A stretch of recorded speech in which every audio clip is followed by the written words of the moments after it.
I'm alive. I'm alive. Very, very live. Very, very still alive. You're watching No Pictures of a Bird, a podcast by Mr Tapscott. That's me. I'm Mr Tapscott. How are we doing out there? Yeah, pretty good. Everyone's pretty good. Yeah, I've got it. Yeah, I was like, what's going on? Yeah, I've got a new angle because I've got a new laptop. I bought a new laptop stand. It's like a cooling. It's got like a fan and shit. I'll show you. It's like a brand new Studebaker with a fan on the dashboard. I'll show you.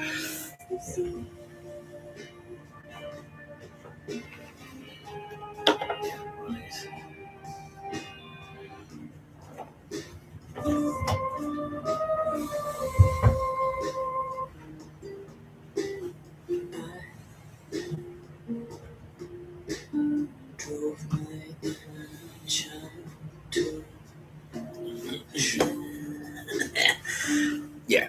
A little bit different. Everyone's like, yeah, we can do it.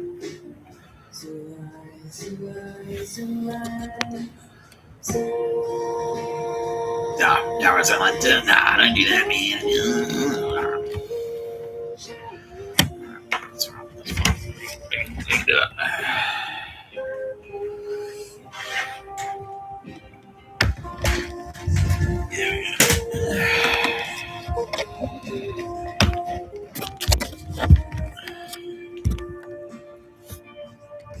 That's better. Yeah, everyone likes that. Yeah. It's the No Pictures of a Bird we know and love. We don't like change. Yeah. See? The show works. See? All the little elements there. The theme song. The intro. We're alive and we're still alive. The opening phrase, the catchphrases. Or the little familiar touches. It's like, it's a No Pictures of a Bird podcast, a podcast by Mr Tapscott. If you've got all those like little bits and pieces in there, and that's what people rock up for. It's like, I want the familiar. I want what I know and love. The Big Mac has been on the menu of McDonald's since like the fucking since when? The 60s, yeah. And then they've got all their rotating shit, yeah. But those key menu items are always there. The Whopper is you can always get a Whopper at Hungry Jack's. The key foundation, the pillars there. You're going to get that when you walk into a Hungry Jack's. And then like the bits around it, like they put on their specials and stuff. But yeah, at the very least you'll get that. Yeah. So good, it's working. It's working. That's what I mean. My content strategy. So shit, Roz. Didn't even need you fucking bastard. Yeah. Joining me as always. Yeah, we'll do it tomorrow. The permanent fixtures, the keys to my pillow. Tara Bennett, representative of the camp. Don't forget, you're getting married.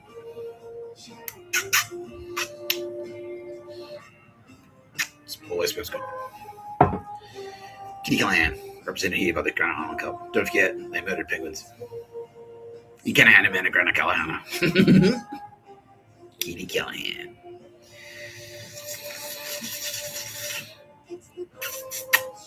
Hello.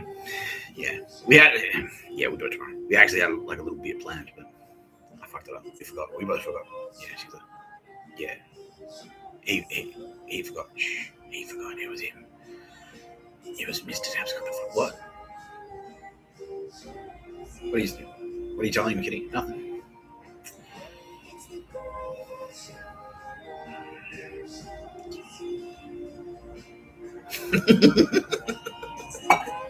Sylvia Jefferies. She's here. She's like, nah, I'm a key feature now. Sylvia Jefferies. Physical comedy. Yeah. Yeah, we can like that. Yeah. that's the thing. All right. So Sylvia is, yeah. Yeah, so there's a whole thing, there's a whole system. But Sylvia's the queen of heaven. She'll come to the party. The queen of heaven will only turn up to the party if the party is all right. Like if there's no douchebags there, because Sylvia doesn't like douchebags. She hates douchebags. She's up. She's very up. Mr. Tapscott goes very down. She loves Mr. Tapscott. Don't get me wrong, but heaven is Sylvia's thing. And so if there are murderers there, if there are pedos there, if there are slavers there, if someone's enslaved the Jews or anyone, Sylvia will not show up. No, she's like, no, not my scene. Fuck off. No, I'm not. No, you fix these problems and then we'll talk. That's it. That's Sylvia. So now that we're starting to get a bit of traction on these suckers, yeah. Sylvia is more comfortable. Yeah, she's like, now I'm a bit more comfortable being at the front. Yeah. Yeah. And if you fuck up, if you start fucking up, then Nina Trevcorn will kind of like, she'll like put me on the podcast, Mr. Tapscott. And then if that doesn't work, I'll decide. Yeah. Hegarty's ruthless as well. If Hegarty gets involved, if Lady Justice feels like she needs to start swinging her sword, that's it's not good news. Obviously, we're all best friends. Yeah, we're all best friends. We are. But we've all got our own flavors. So Sylvia Jefferies is like bright lights and glamour and TV and, red carpets, fashion, high fashion, parties. Yeah, the high end. She's at the high end. But you can't have any of that if down below it's cooked. You can't party with Princess Diana. Yeah, Princess Diana will not show up to your party. If there are extermination camps there, she won't turn up. Princess Diana will turn up to your party in like Paris. You know what I mean? But if it's like, do you want to turn up to this? Hey, Princess Diana, do you want to come to a party in like Auschwitz?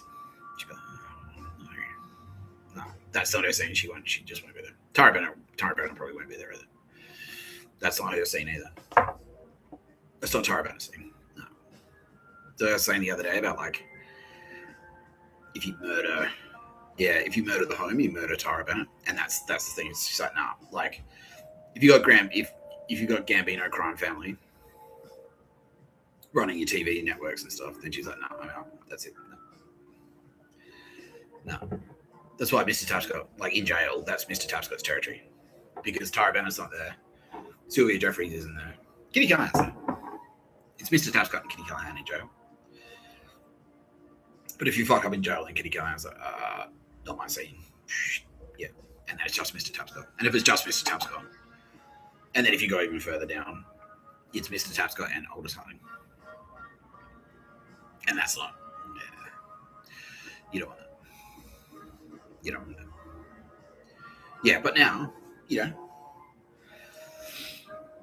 a lot of the big hospitals are out of the way. Five family douchebags are out of the way. All those fucking skull and bones spastic Nazis are out of the way. Silicon Valley Nazis are out of the way. East German Nazis are apparently, there's only about 30% of them left. Yeah, and they're running out of everything. Yeah, because we've been destroying all their we've been blowing up their networks and their infrastructure. Yeah, because they're all embedded in those big organizations. And so now that we're like, nah. Yeah, Apple HQ, nah, we'll take that. And then they're like, oh, well, it's just me. I've just got my mobile now. Yeah, and then they're like, oh. So they can't. Yeah, they're struggling. Yeah.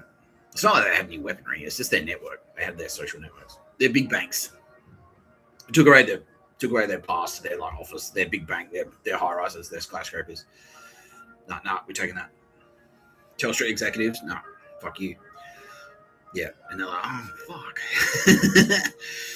So now their network's all broken up. They're like, they're getting desperate. Yeah.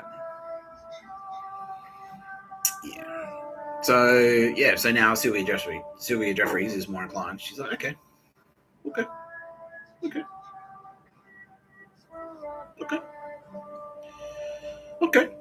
Yeah.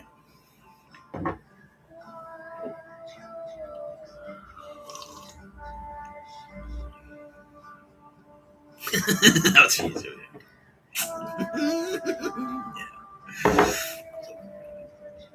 Yeah, all right. So we got a pretty big episode today.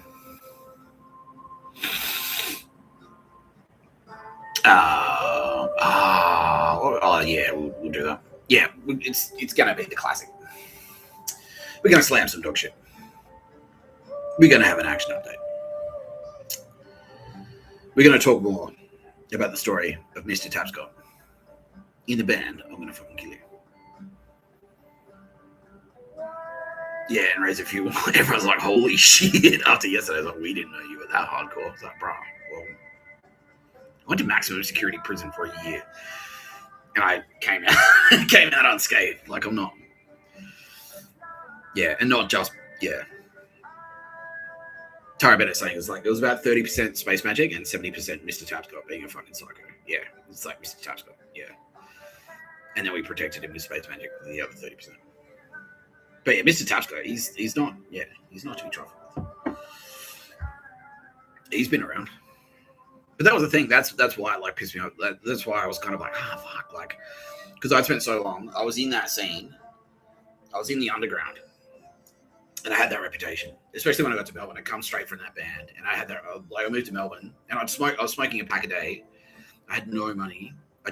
All I had was like a black Target button-up tee, black button-up shirt, and a leather jacket, and that was it. And jeans with holes in them. And so I worked my way up from that. It took like 15 years, but I worked my way up from that, being that guy. And I was like, oh, don't invite him. He's a psycho. Like, he's a loose unit. And I stank. I stank like a smoker. And I was a prick to everyone because I didn't trust anyone because Melbourne was fucked.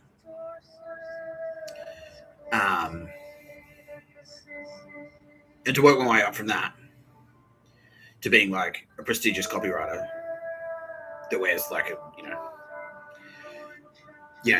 that lives in a Potts Point apartment, had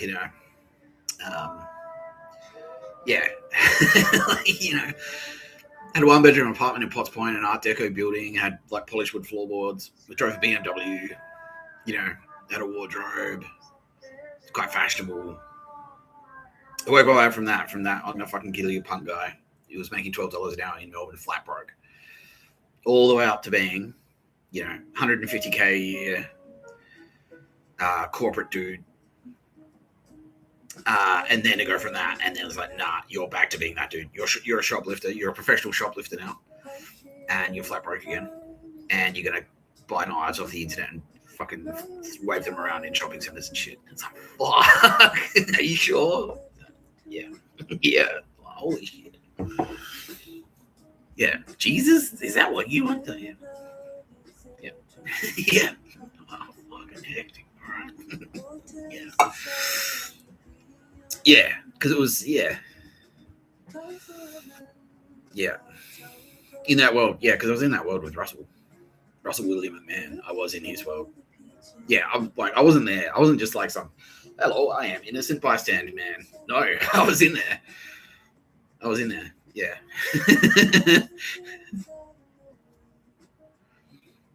That was the Punisher. That was where the Punisher and the Joker were born in that world. Yeah. That's where they came from. And then they went to Melbourne and was like, oh, you soft pieces of shit. Because they had no idea. It's like, well, I'll just, I'm like, this is nothing. You fucking, like, don't raise your voice at me when I'm on the floor. It's like, fuck you. Like, what? That's normal. That's like nothing. That type of brutality is like, that's like a Tuesday afternoon. That's nothing. Like,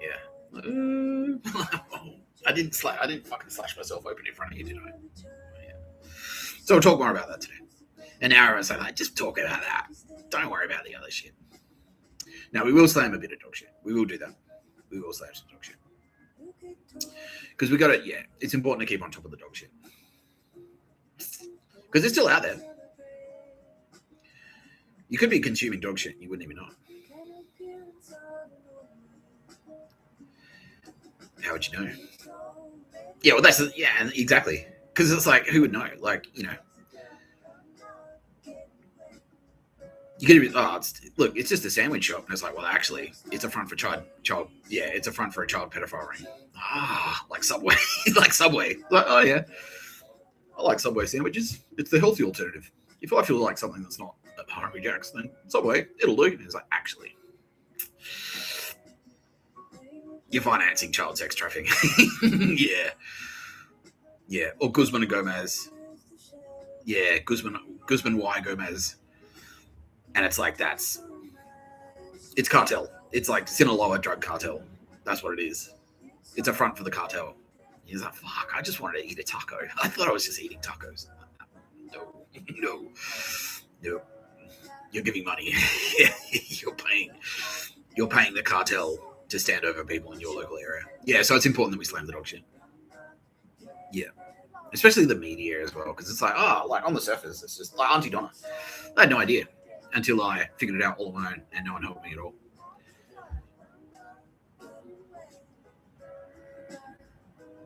Just me.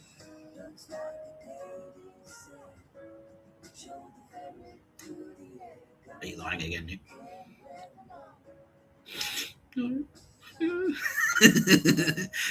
Yeah. No, I had no idea until Kitty Khan was like, Auntie Donna, bro. Yeah. That's targeted you. I'm like, what? Yeah. Because I just thought, cool. Auntie Donna, they're funny. It's like, no, that's you. They're talking about you. They're making death threats against you. It's a video saying we're gonna kill you. Yeah. Holy shit. Yeah. Yeah. So that's why we need to keep slamming dog shit. Because you might not know. There are heaps of shows on Netflix. Yeah, like White Lotus. You might have watched like White Lotus, and it's like, oh yeah, cool. It's just like, you know, it's just a bit of light fun. Only Murders in the Building. Hey, Steve Martin. He's funny. He's in Planes, Trains, and Automobiles in Parenthood. He's wholesome. He's in The Jerk. He was in The Three Amigos. He was mates with Chevy Chase. They're funny. They're funny guys. And then it's like, actually, he's a Nazi murderer.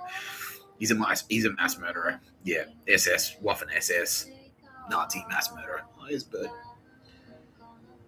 I saw a cool bird. Now, this is some dog shit I can slam straight off the bat. This is a Tara Bennett one. Tara Bennett pointed this one out to me. Because I was walking. Because like I mentioned, I was walking back from the train station, and I always take the same route. And it's through, like, I get off at St. Leonard's, and then I cross the street and I walk sort of past the hospital. And then there's like an oval there, like a little cricket oval. And there's trees, it's like heaps of trees. There's heaps of trees there. It's really green and lush. And all through the graveyard. And then up through there's a path that goes up through the graveyard, through the cemetery. It's a nice walk. It is. Yeah.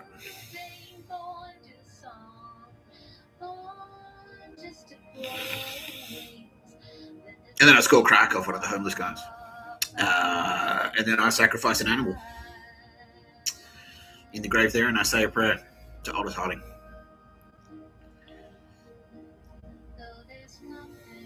No. No, I don't do that. No. And then I eat a bat. I catch a bat.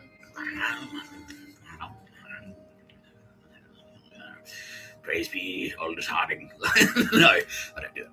No, that's crazy. Although Russell once did that. He pulled the head off a pigeon and wrote "fuck" on a wall in blood. He did that. It was a photo on his fucking Facebook account. Can't remember. Was it alive? He caught a live pigeon and twisted its head off. He did. Yeah. It's like, oh, gotcha. Fuck. Wrote "fuck" in blood. Yeah. That's Russell. Anyway. Now their eyes terrified. And then I heard something I hadn't heard in ages. What type of bird was it? It wasn't a kookaburra. But it's like a bird call. Yeah. It's like a coral or something. Yeah. Sorry about it, Shani. We'll take this journey together.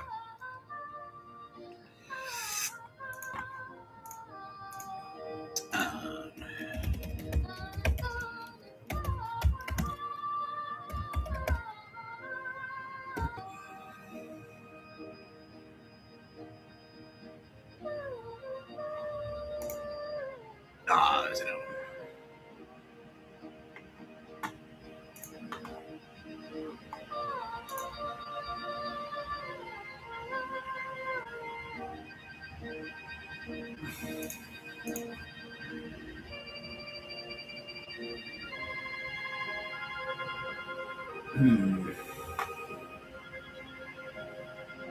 Well, it definitely wasn't on a penguin.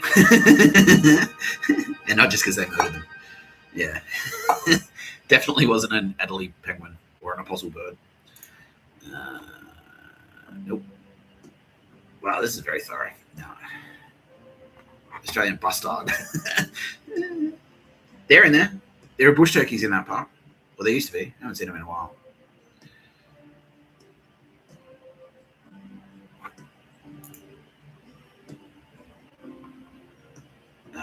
Not the Maggie, although magpies have been affected by this.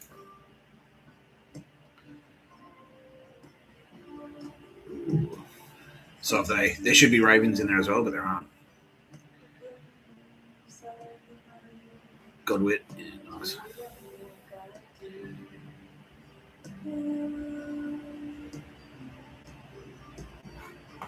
I realise now that we're showing pictures of a bird on the podcast, no pictures of a bird. But I'm only here to get directions on how to get away from here. No, but this highlights the irony. Because what I'm about to tell you is like... Actually, I'll just say it. So basically, the XxOo, right, involves a Havana syndrome energy weapon. So what they're doing is like they point like fucking mobile towers or something. They'll retune your TV. They'll do something to your TV. They'll hit it with a specific frequency of electricity. It's like a mini power surge, basically. They hit it with a power surge, but it's not power. It's not like a power surge, like not like the type of power surge that will fry your computer. It's the type of power surge that will just like make it sort of like vibrate, like hum at a certain frequency, and then that makes you super sensitive to sounds and motion. And so that's why like they'll hit you with the frequency, and then they'll do shit like this in front of you, like, and it's like that looks fucked. And they'll eat chips like, and the Nazi cough. They'll hit you with a Nazi cough.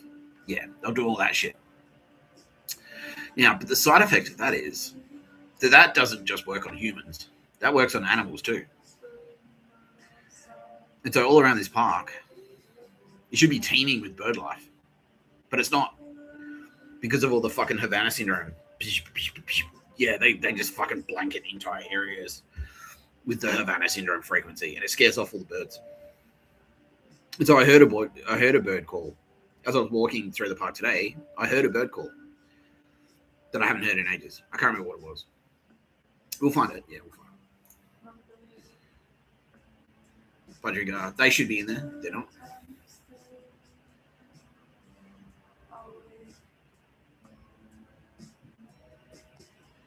See them in there.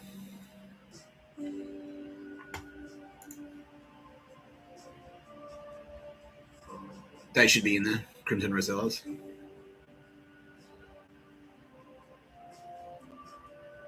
They should be in there. Eastern Rosellas. They should be in there. Eastern Whitbird.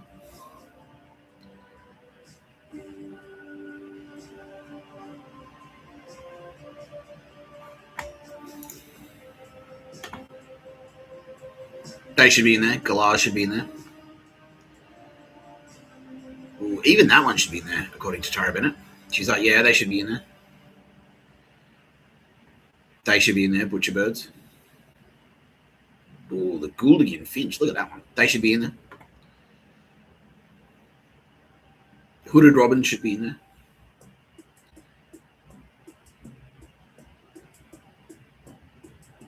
They should be in there.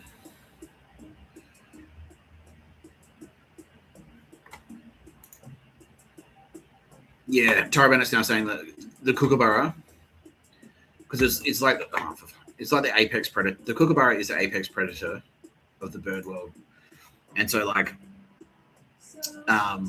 if there's kookaburra in there, it means that the ecosystem is healthy.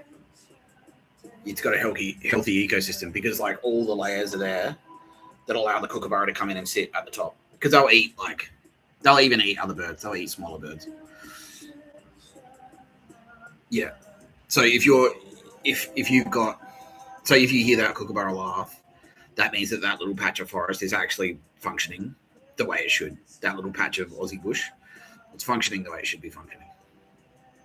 But if there's no kookaburras there, it means there's a step that's missing somewhere at some point. There's like smaller birds aren't there, or lizards aren't there, or marsupials aren't there.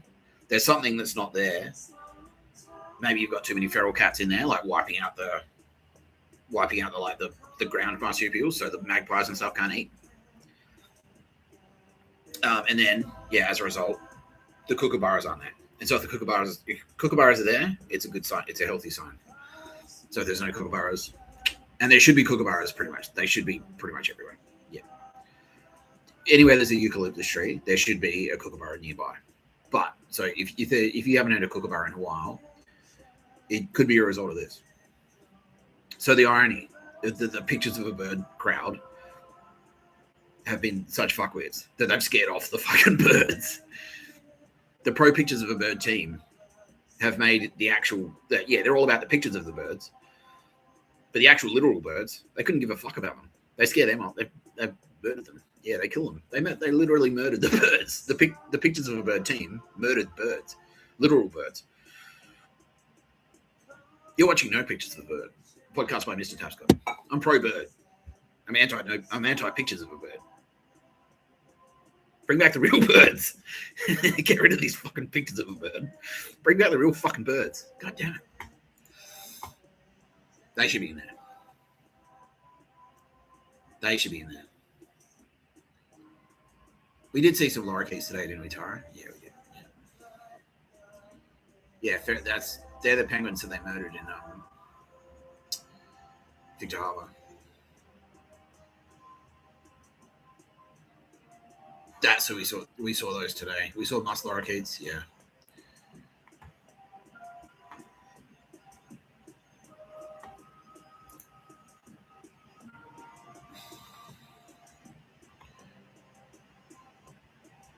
We see them in there, the noisy miners.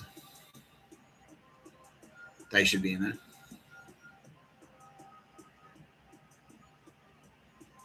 Even that one, the Paradise Riflebird should be in there.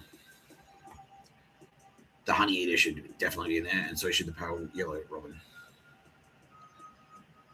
I just saw one of those before, just out the window. Yeah. That's another one. If you see a peregrine falcon, it's a sign of a healthy ecosystem. So that's good. So I saw one out the window just before, just as I came in, there was one flying out outside. So that's good. Okay. They should be in there. The pied butcherbird. Pink cockatoo should be in there. Pied currawong, we've seen those in there. They've just come back in, the currawong. Yeah. Pink robin should be in there. See, that's what the kookaburra will eat those. So you want those. If they're not there, the kookaburras won't be there, and that's what makes it unhealthy. Yeah. So you're missing a key component. There's something. If you scare those away, you scare away like the top layer of birds. You scare away the falcons as well. Yeah. Yeah, and then the smaller marsupials will feed on their remains as well. So the kookaburras will come in and eat most of it, and then they'll drop the carcass, and the smaller marsupials will come in and feed on that. And then if you don't have those smaller, so if the kookaburras aren't in there feeding, the smaller marsupials aren't in there feeding, and if the smaller marsupials aren't in there, the magpies and the mid-tier birds don't get fed, and neither do the snakes. Yeah, and so if all that stuff goes missing, it's very, very bad. Very, very bad for the environment indeed. And then again, kookaburras will eat snakes. And so if there's nothing attracting the marsupials, you won't get the snakes. If you don't get the snakes, you don't get the kookaburras.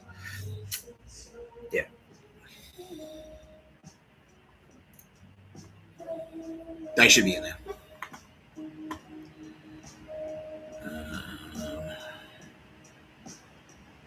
Yeah, again, powerful light. That should be in there as well. Same. That's the same. You want those apex predator birds in there. Yeah, birds of prey. You want them in there. That should be in there. Lorikeet. That should be in there. Oh, rainbow lorikeet. Yeah, we saw those today. Yeah. We want the rainbow bee eaters should be in there.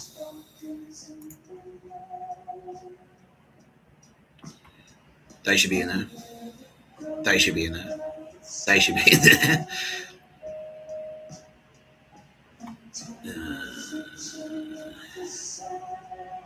Red-winged parrot should be in there. Red-tailed black cockatoo should be in there. Regent honeyeater should be in there. Restless flycatcher should be in there. Rock dove, plenty of them. There's plenty of them in there.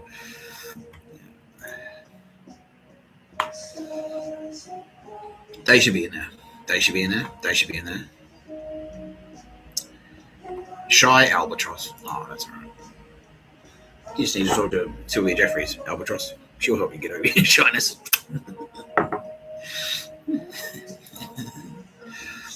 Apparently, even them, bellbird should be in there. And so should the scarlet honeyeater. The shy albatross is too shy, obviously. Don't be shy, albatross.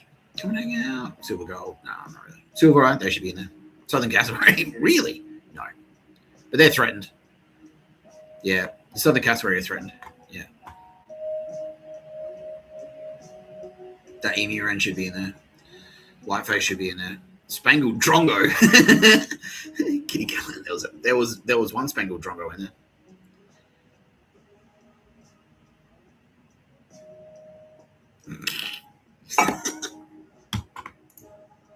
Kitty.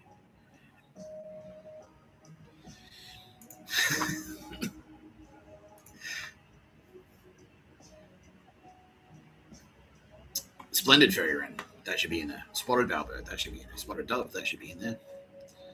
Spotted pard deloitte, that should be in there. Spotted quail thrush, that's what you've got, kid.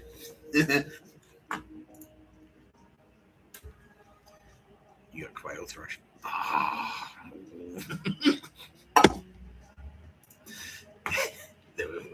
Got a cream for that.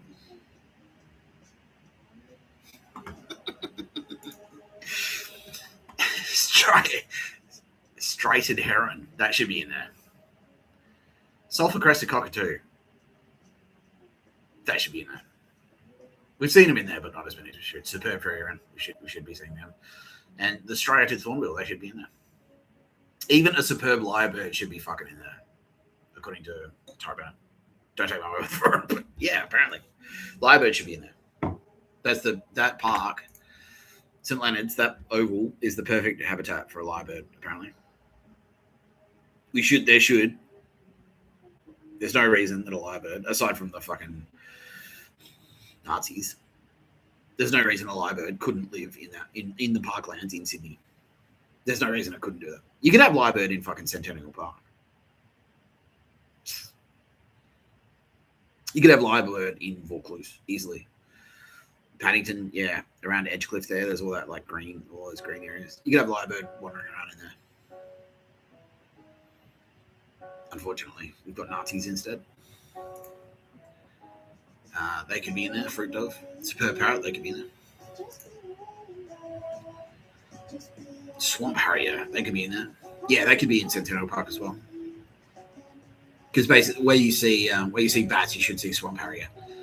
Yeah, swift parrot, that should be in there. Tasmanian native hen, not them. They're from Tasmania. Not them. Even sometimes them, sometimes. Yeah, you wouldn't get that many of them because they're more of a southern thing. But they can live up here. Tasmania, yeah, that's a Tassie bird. No.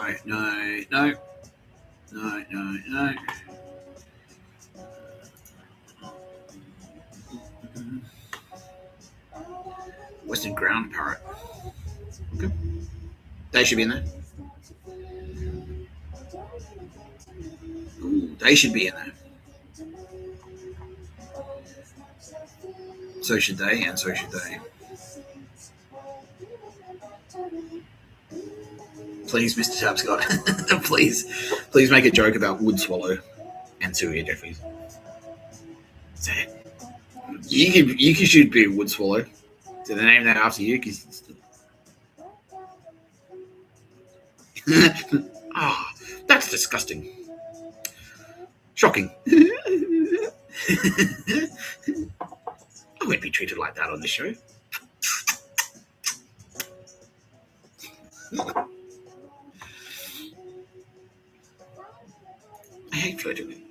I hate flirting with men, for the record. This is very demeaning to me and my gender. I hate flirting with men. Yeah. Whiteface Heron. What a fun to chat. You chat Gronk. Plenty of those in jail. Yeah. White-winged chow. White-necked heron. White-naped honey eater. All of these should be in there.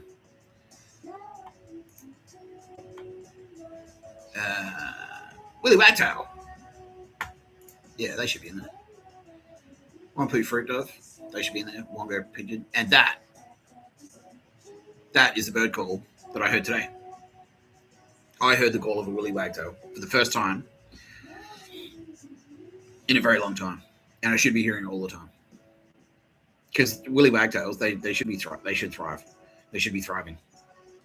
But you don't hear them. And then I heard one today. I was like, I said something. A bird call I have not felt since. Yeah.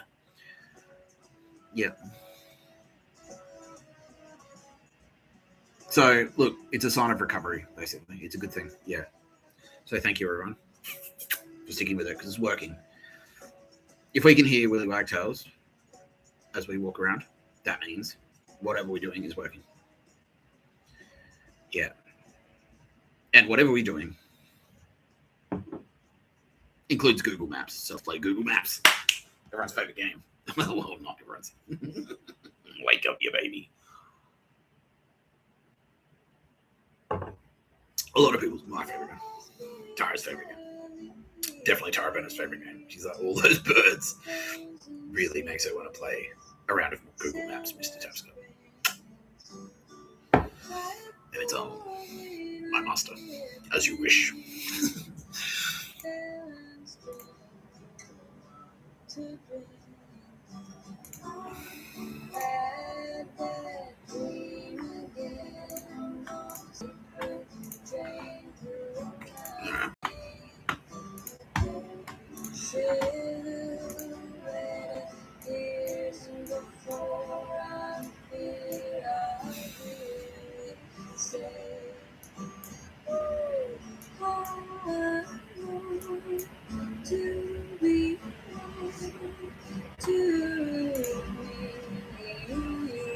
Okay. This is, yep, that's a death count.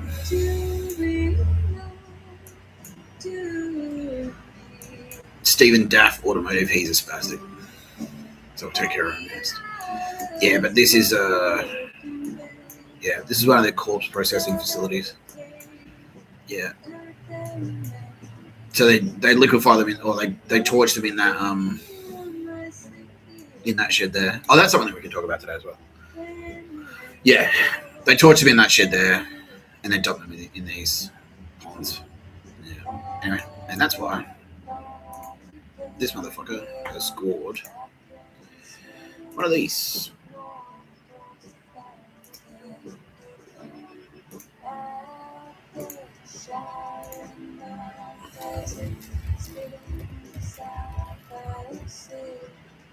Oh, just while I'm here, that guy there. He's Big Oil's YouTuber. So everyone had their YouTuber. He was Big Oil. Yeah. A thermobaric weapon, also known as a fuel-air explosive (FAE) weapon, is a type of explosive that utilizes oxygen from the surrounding air to generate a high-temperature explosion.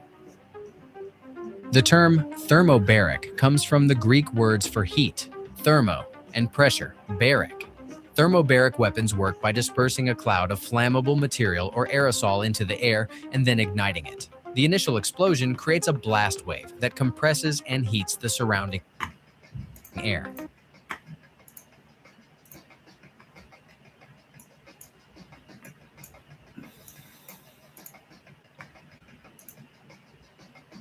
pressure, resulting in a thermobaric weapon, also known as a fuel-air explosive,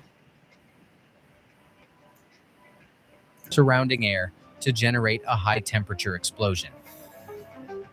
The term thermobaric comes from the Greek words for heat, thermo, and pressure, baric. Thermobaric weapons work by dispersing a cloud of flammable material or aerosol into the air and then igniting it. The initial explosion creates a blast wave that compresses and heats the surrounding air, creating a high-temperature explosion with a longer duration and higher energy output compared to conventional explosives. These weapons are known for their ability to produce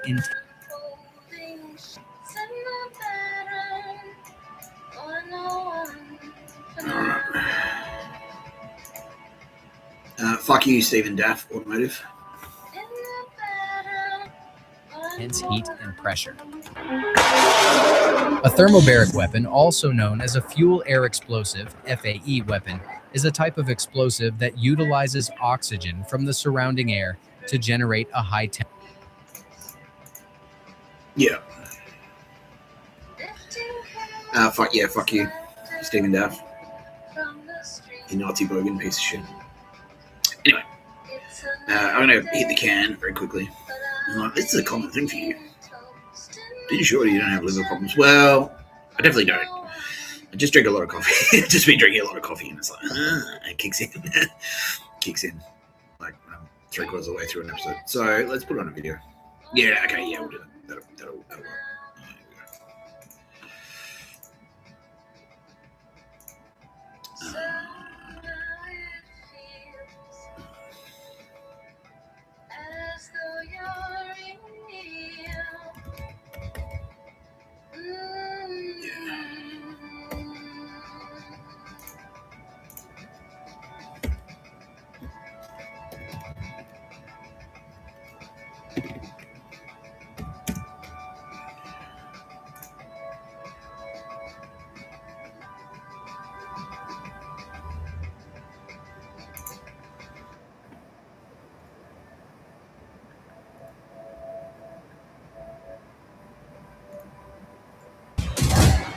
But it's time.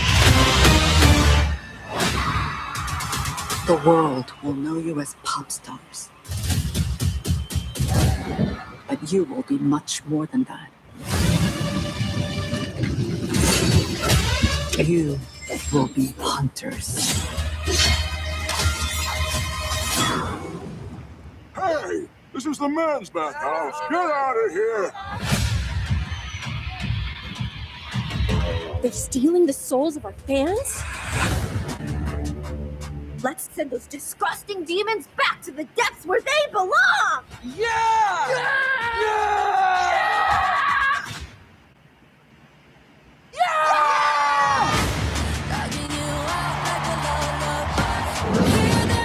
Let's get battle ready!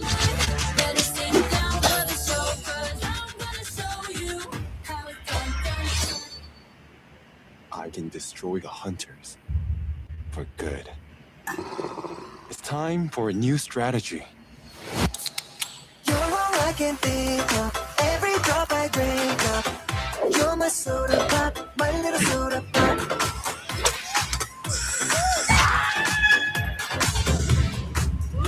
The demon boy band? They're coming after the fans. You're my soda pop, my little soda pop. The Sasha Boy! Let's go get these guys. You think we're just gonna let you steal our fans? You're gonna have to fight us for them.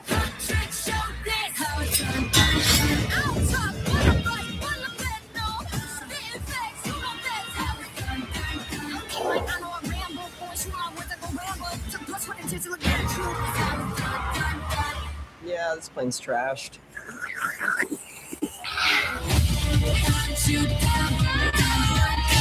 Everything is at stake.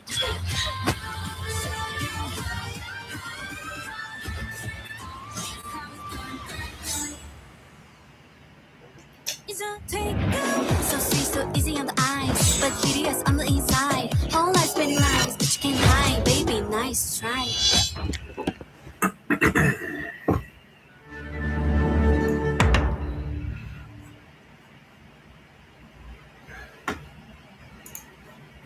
Yeah, that guy there. I'm screwed. Maybe he was. We took heroin because he's committed 32 murders. Yeah.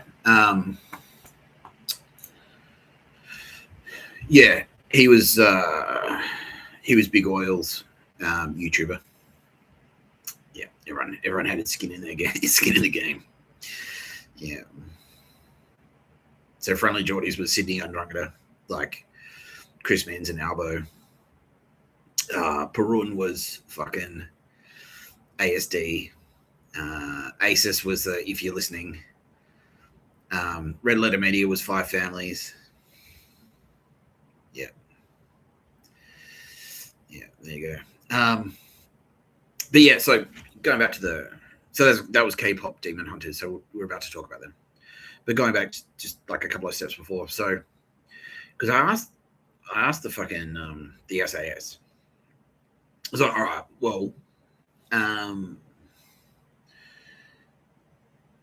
yeah, what tipped you off about all the murders? Because if people are just like disappearing, because I had no idea, and I'm like, well, what tipped you off? And they're like, well, it's a number of factors. It was a number of things. It's a bunch of different things, but it's sort of like all these indicators. It's like if someone's sick, so okay, they've got a cough, they've got a runny nose, they've got a rash, they got diarrhea. Okay, it's fucking dysentery. You know, it's that shit. Yeah, it's like that. Yeah. Yeah. And so I said to them, like, yeah. And so I was like, well, because like that, and they're like, well, that's why when you left, because that's what it looks like. It looks exactly like when you went to Perth.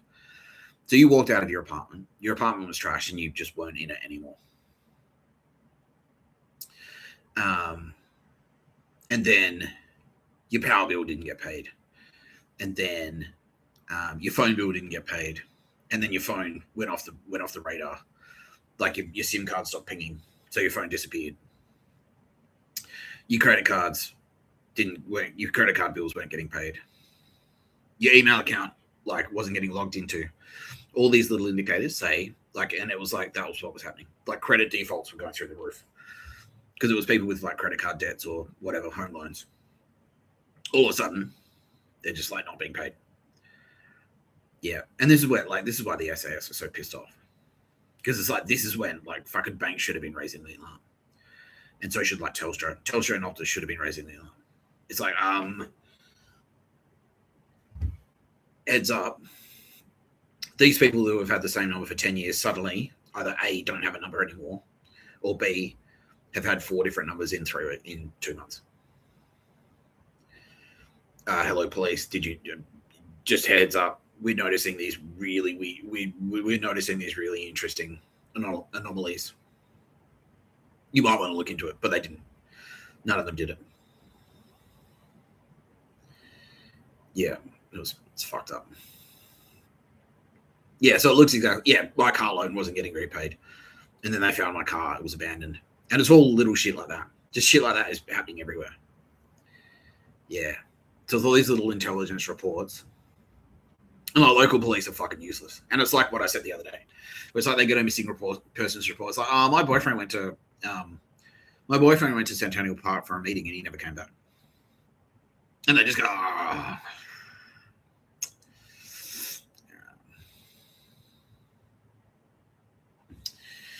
All right, we'll check it out. And then 3 days later, they'll go to Centennial Park, shine a torch behind a tree. Well, we went down there, couldn't find him. So that's it. But the Mossad and the honest, like the 20% of honest police officers who work for AFP and SAS, they're picking up, they're seeing all these little pings. It's like ping, ping, ping, ping. It's like, fuck. Like they're looking at graphs. Yeah, it should be like that. Yeah, they're looking at the graphs and they go like yeah, phone numbers, redundant phone numbers up. Yeah, just phone numbers changing. Like most people, you shouldn't need to change your phone number. You should just get if things are normal, you should just get. I had my 0406484440. I had that number for fucking 10, 15 years. That's the way it should be. There should be no reason to change your phone number. But all of a sudden, they're seeing all these like fucking people are getting like three or four SIMs each. They're getting 3 or 4 numbers each. Yeah. And they're shutting down the numbers and getting new ones and then changing again and changing again. Like email, like new email addresses are getting set up constantly. Yeah. All of this hectic shit. Fake IDs, like people are getting fake IDs, like they're going through the roof. Yeah. Yeah, and Bitcoin. They're seeing all these like new Bitcoin accounts like popping up. And also, the big one was the wastewater analysis. Yeah.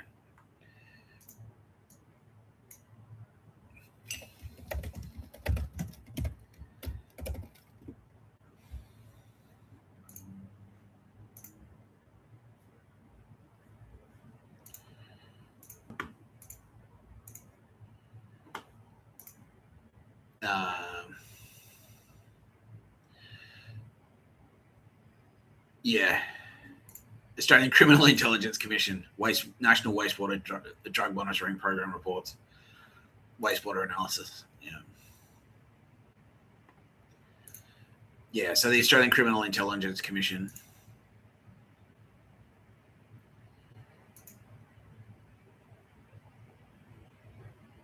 Yeah.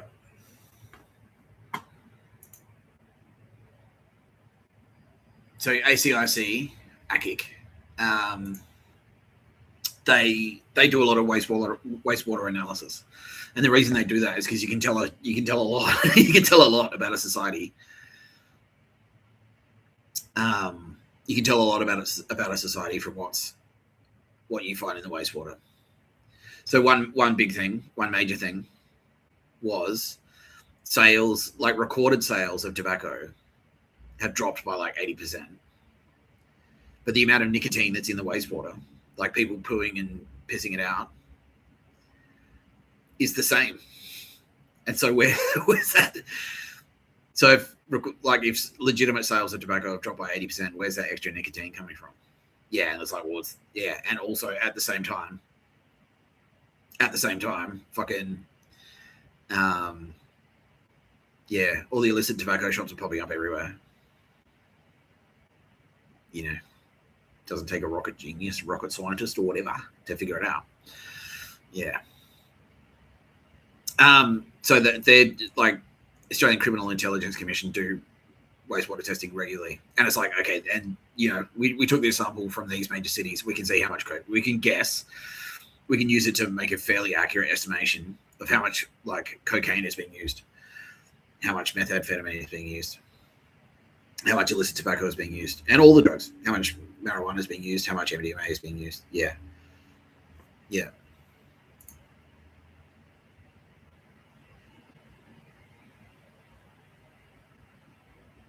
Yeah. ACIC's latest wastewater report reveals that 22.2 tons of methamphetamine, cocaine, heroin, and MDMA was consumed from August 23 to 2024. This is a 34% increase from the previous year, driven by increases in consumption by methamphetamine, cocaine, MDMA, and heroin. Cocaine consumption increased by 69%. MDMA went up by 49%. Meth went up by 20%. Fucking hell, that is hectic. That's hectic. In a year. Yeah. Annual data shows that the latest consumption figures reflect a continuation of the increasing trajectory recorded up until the COVID-19 pandemic for methamphetamine, cocaine, MDMA, and heroin. ACIC data modeling suggests that the increase in drug consumption for methamphetamine, cocaine, and MDMA are likely to continue into 2027, though most likely not at the same rate observed during the year ended August 2024. In the case of heroin, the ACIC assesses the market is unlikely to change significantly for the next 2 years. Yeah, but that's not all they find in the wastewater. That's just what they publish. They find heaps of shit in wastewater.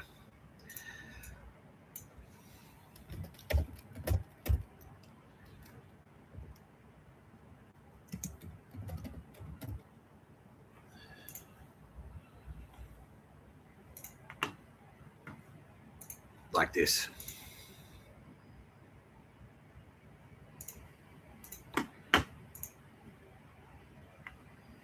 Yeah. Potassium phosphate.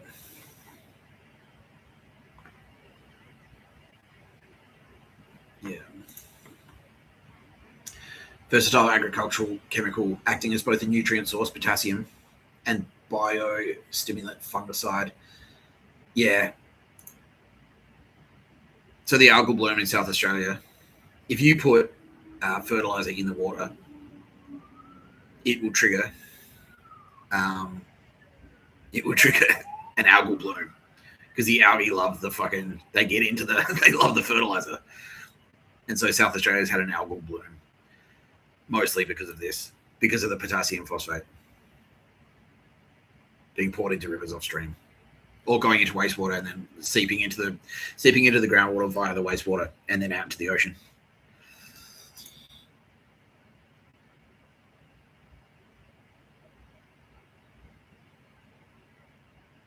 Yeah. Unlike traditional phosphate fertilizers, which nourish plants directly, it's absorbed systemically, boosting plant vigor, stress tolerance, drought disease, and is used to manage root rot, downy mildew, and improve overall plant health, often mixed with potassium.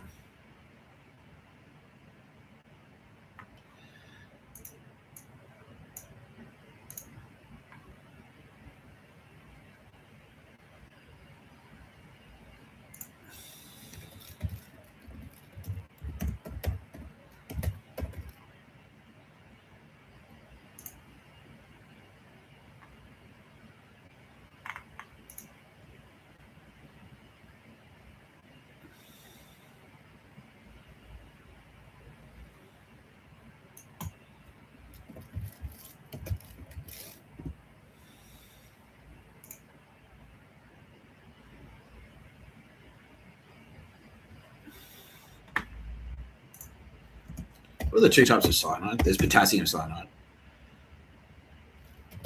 What's the other one?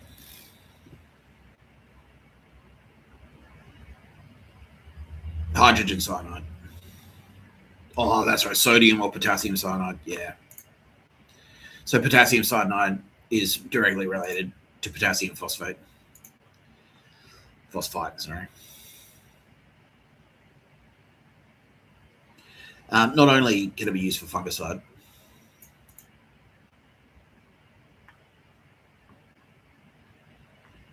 okay, yeah, it's potassium phosphite is different to potassium phosphate.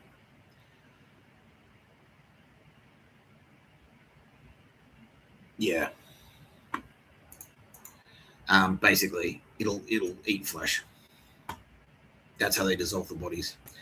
So basically, in their wastewater testing, the potassium phosphite went 300% increase in the wastewater. So how are they getting rid of the bodies, ACIC? Is that like, yeah, dissolving with potassium phosphite? Yeah, and then they're spraying it on their crops as fertilizer. Yeah. I'll just Google it.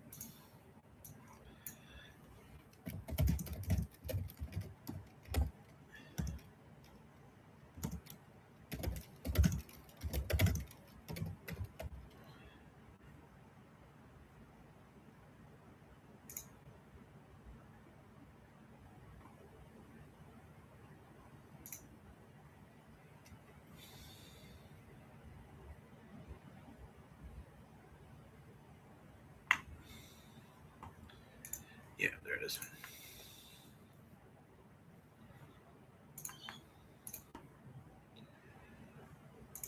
There it is.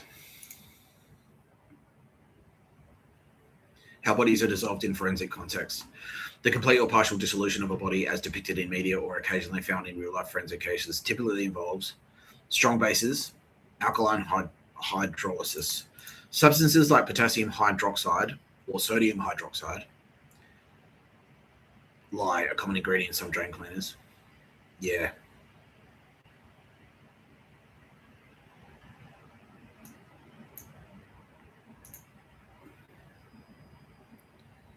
Yeah, quicklime.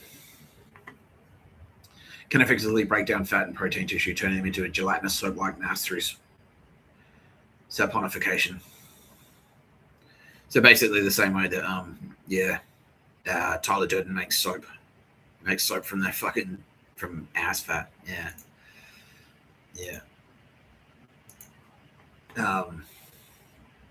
The process can be efficient, especially when heated, but produces strong fumes.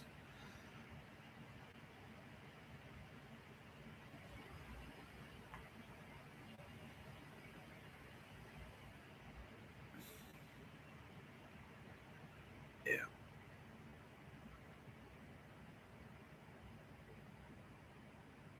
Anyway, that's basically it.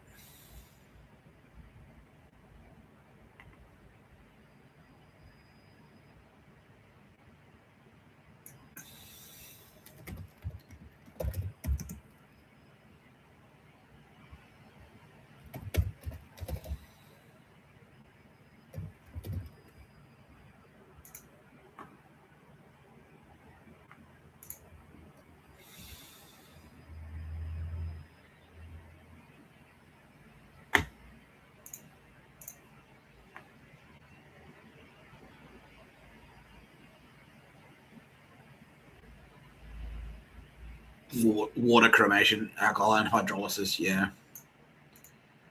Where it breaks down organic matter, that's it.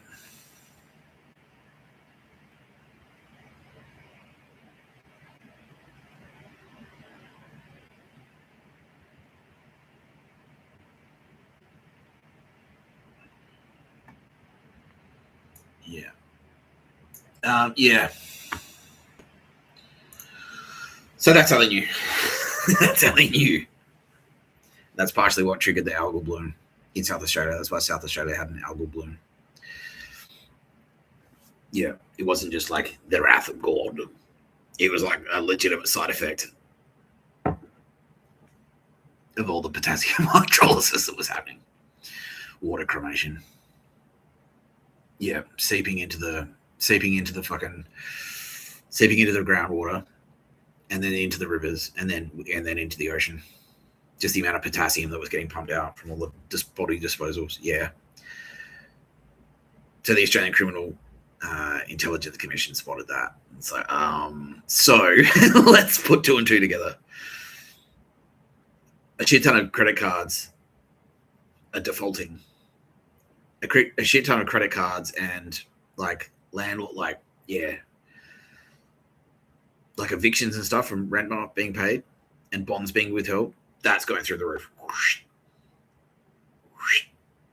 And at the same time, they're finding fucking heaps of potassium phosphate. They're finding a shit ton of potassium phosphate in the wastewater.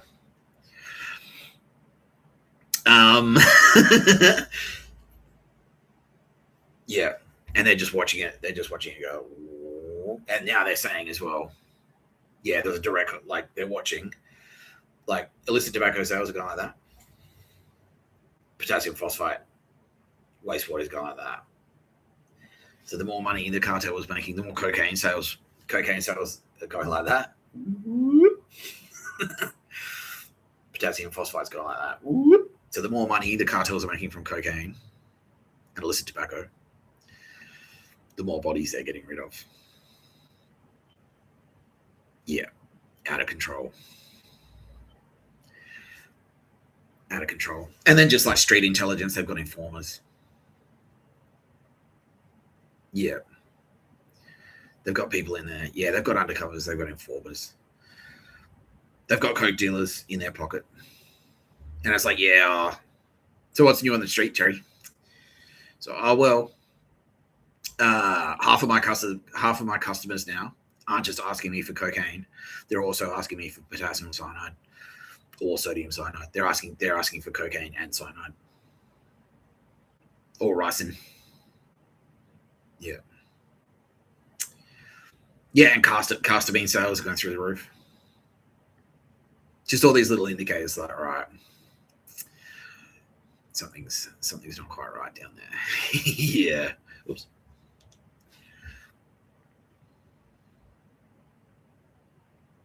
have to restart.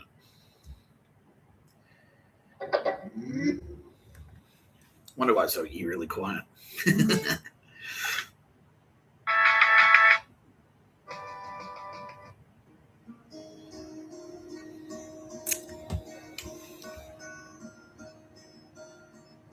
You're watching No Pictures of a Bird, a podcast by Mr Tapscott. Oh. Tara's crying. Sorry, sweetheart. Yeah. You fucking Nazi assholes. You Nazi pieces of shit. You in hell.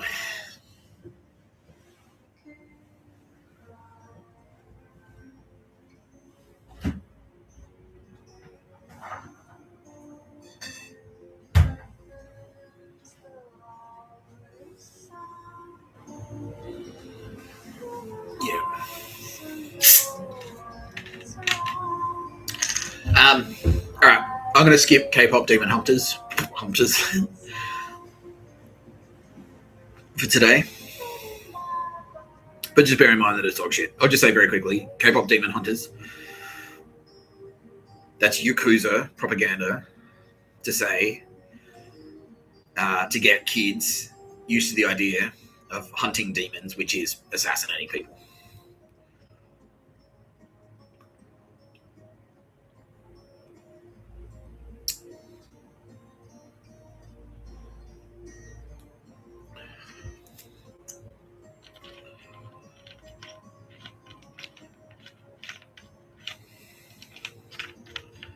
Yeah, but we'll go into more detail about that another time, because today we're going to talk about I'm going to fucking kill you. Now, there's one part of the story I forgot yesterday. This is actually a key part of the story. Yeah, we should get Alice home. Yeah.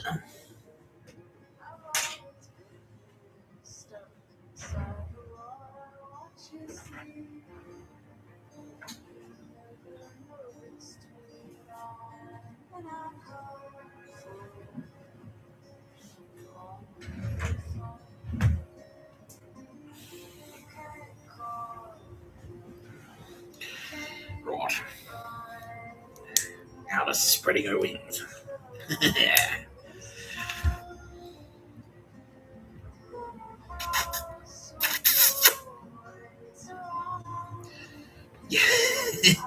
I love you, Mr. Tapscott.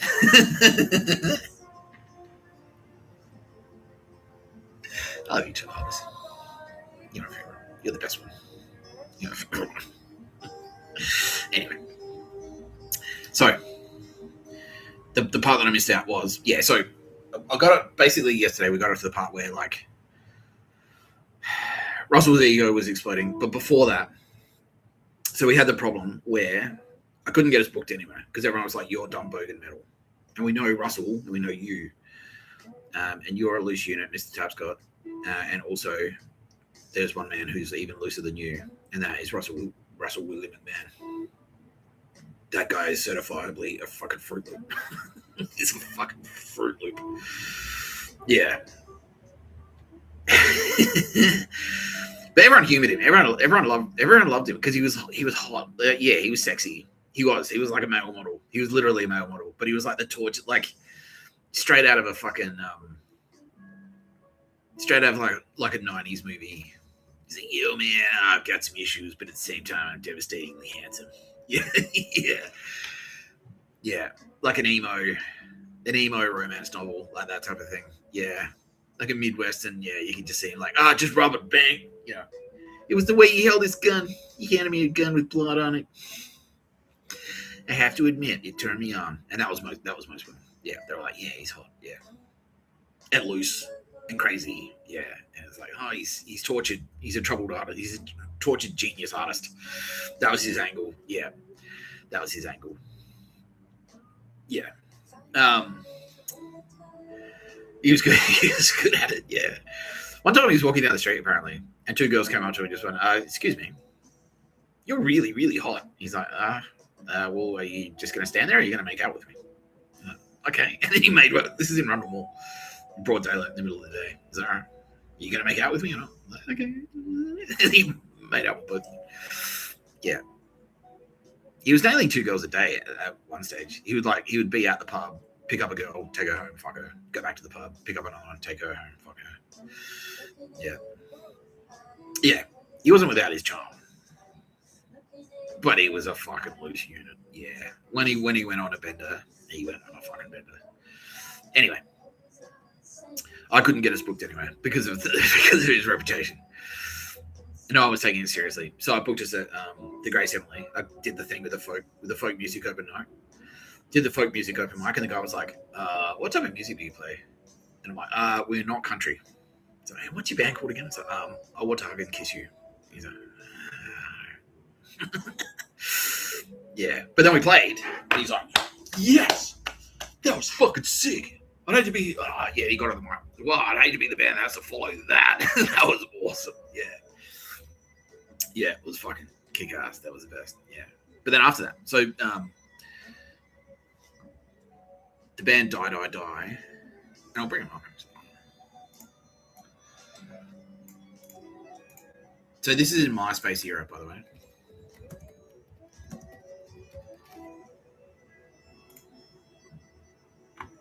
Yeah, these guys.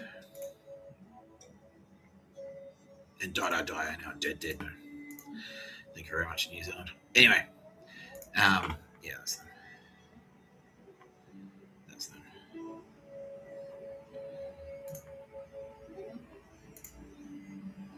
The future is female. Oh, you fucking spastic. Yeah. Yeah. They're Nazis too. Yeah, Nazi as fuck.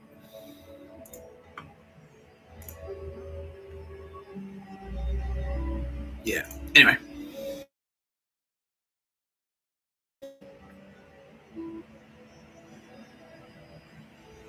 But they were a big deal on the punk scene, the punk touring scene. And like it was just at the time when MySpace it was pre-Facebook, but MySpace was the most popular thing. And all the bands, and if you remember, you could rank your friends. So you'd have all your friends, and then you'd have them ranked. So you'd have like you'd have your friends ranked 1 to 10. And this is where bands jumped on the bandwagon. Yeah, all the bands started getting their MySpace thing up. We're like, yeah, cool. Well, it's an easy way to get your band on the internet, because before that you'd have to this is pre-Spotify, this is pre-YouTube. So before that you'd have to like get a website, and to build a website you needed like that was as hard as getting a TV show made, basically. Yeah. So MySpace popped up and it's like, yeah, sick. We can put our band on the fucking internet. It's easy. It's easy to do. Yeah, awesome. So they were kind of like floating around. They were constantly touring. They were touring Australia, touring New Zealand and stuff. And then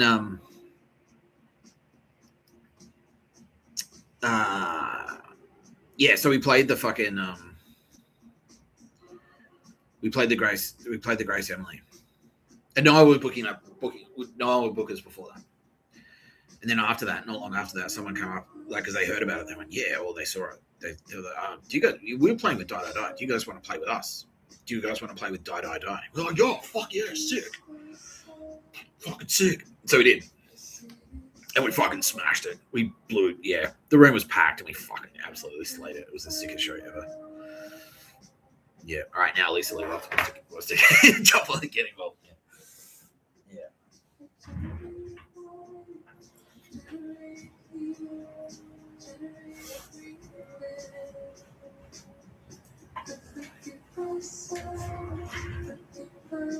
Represented here by this silver torch. Yeah. This is Goddess Persephone. This is Aldous Harding. Goddess Styx. Yeah. Lisa Dottoria, Goddess Persephone.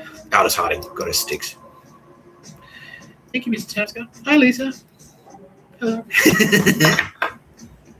Do you guys know each other in real life? Yeah. Yeah, you do. Did you know each other before? Kind of. Yeah. But you touched base and you caught up. Are you best friends now? Yeah. Awesome. Were you there, Lisa? No, she wasn't, but she heard about it. Yeah, she heard we fucking slayed it. Yeah. Yeah, that was Lisa's. Yeah, she heard the buzz on the street. She's like, yeah, fucking, I'm going to fucking kill you, played with Dada, and fucking smashed it. Yeah. Yes. Yeah, and Die went, that's fucking sick. That's fucking sick. Yeah. But they hated me personally, yeah. And it was just like, yeah, it's just straight up. It was like, oh, yeah, McFarland. The fellow went, that guy's a cunt. Yeah. And then they went, oh, that guy's a cunt. Yeah. Anyway, whatever, fucking. Yeah. And what was it, Kitty Kyle? Was I a dickhead? Nah. They were just jealous wankers. Like, yeah, they were just wankers. Yeah. Fuck 'em. Yeah. Anyway. Yeah, so we played with them. And they went, you're fucking awesome. And then I tried to sort of, like, the next night, yeah, they said, oh, come to this gig with us. And I turned up. And then I think, yeah, undrunketer, when a local mafia got in their ear while I was hanging out with them and said, don't hang out with Nick Tapscott. Yeah, that's what happened. Yeah, some fucking Stasi agent got to them and said, don't hang around Nick Tapscott. He's a cocksucker. Yeah. Fuck you. You dogs. Yeah. Anyway, and then Die went, because they're Stasi analysts, like, don't hang out. Like, Nick Tapscott sucks. So they hated me. Yeah, McFarlane did as well. Yeah. Cunts. Yeah. But they didn't mind the rest of the band because they thought maybe the rest of the band could be corrupted. Because they knew Russell. Yeah, they had a file on Russell that said he's almost definitely a killer. Like, he's almost definitely killed in the past. They didn't know for sure, but they'd put two and two together. They knew who his contacts were. And they went like, okay, well, if he's in those circles, he's almost definitely a killer. So maybe we could turn him. And they pretty much did. That's what happened. Yeah. And same with Jamie and Furious. They went there kind of like, they're potentially, yeah, they're corruptible. But they looked at me and went like, nah, he's too close to the Anzacs. Yeah, Nick Tapscott is too close to the Anzacs, so don't. Because his family are all Anzacs. Yeah, he'll back his family. So, no, exclude him for sure. But Dave and Jamie and Russell, they're like, okay, those guys, yeah, could probably be corrupted. So keep talking to them. Yeah. Anyway. Yeah, but that aside, they put I'm gonna fucking kill you to number one. And it's their number one nice race friend. And then they started their tour in Adelaide, and that really helped us because they played Adelaide and then they played Melbourne, Sydney, and Brisbane. And every show they played, they went, have you heard of I'm Gonna Fucking Kill You from Adelaide?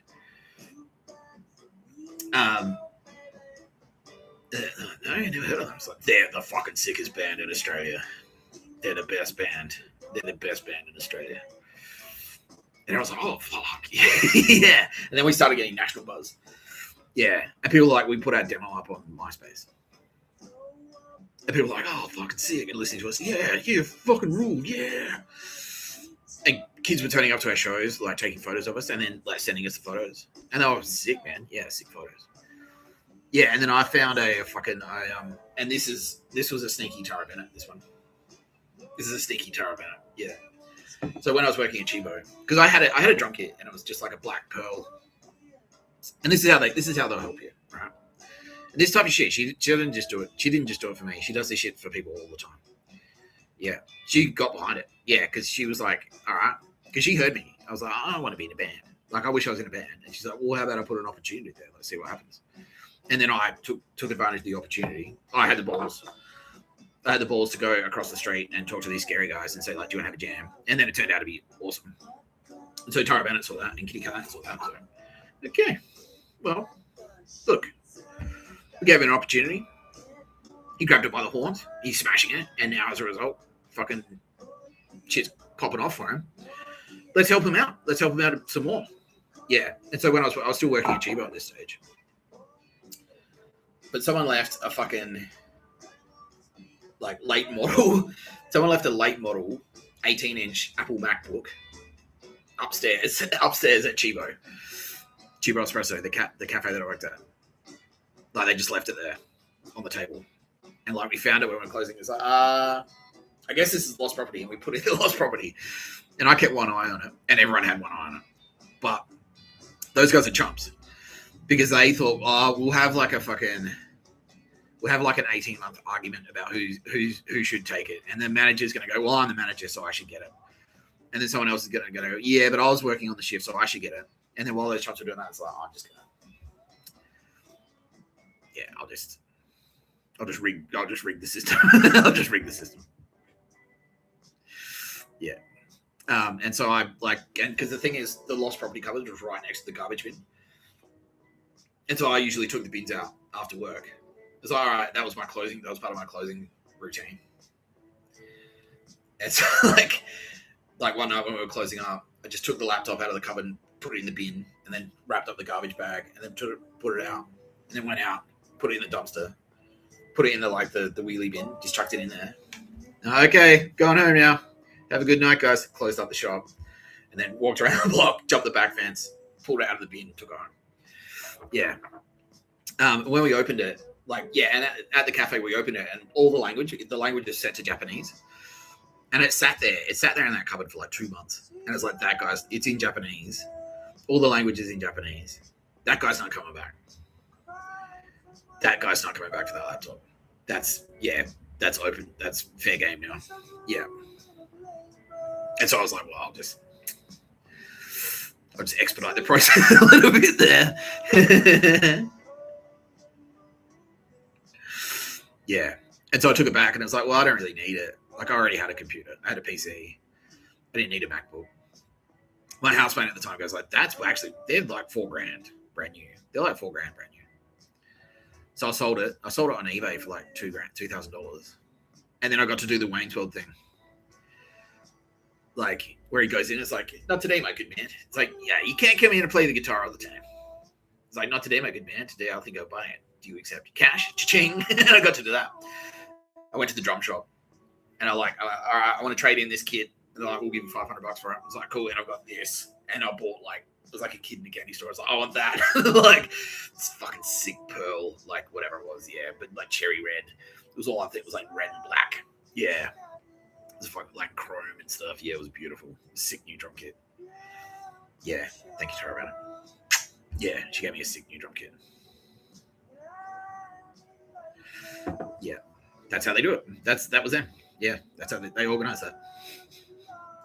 They sent an angel in to leave a laptop behind, and then so I'd get it, so I could get a cool drum kit to play in my sick band that was popping off. Yeah, that's how they support you. Yeah, that's what I mean. That's the type of shit they do. You manifest stuff, and they'll put opportunities there. It's up to you. Like, it was up to me. I could have very easily just like left that laptop in the cupboard, not grabbed it. I could have very easily just ignored the dudes across the street while they were playing and just not said anything, and none of that would have happened. But it was up to me. I had to like go like, oh. Instead of trying to like negotiate with these cunts about who should rightfully claim the laptop, I should just grab it. Yeah. And that's Kitty Callahan is like 100 billion% behind it. She's like, yeah, that was sick, bro. Yeah. Because it would have been theft. Like whoever took it would have been stealing it. It was just like, oh, it didn't go back to its rightful owner.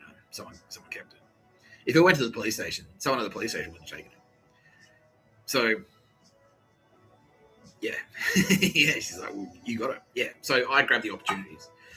They put the opportunities there, and I grabbed them. That's how it worked. If I didn't grab the opportunities, it wouldn't have happened.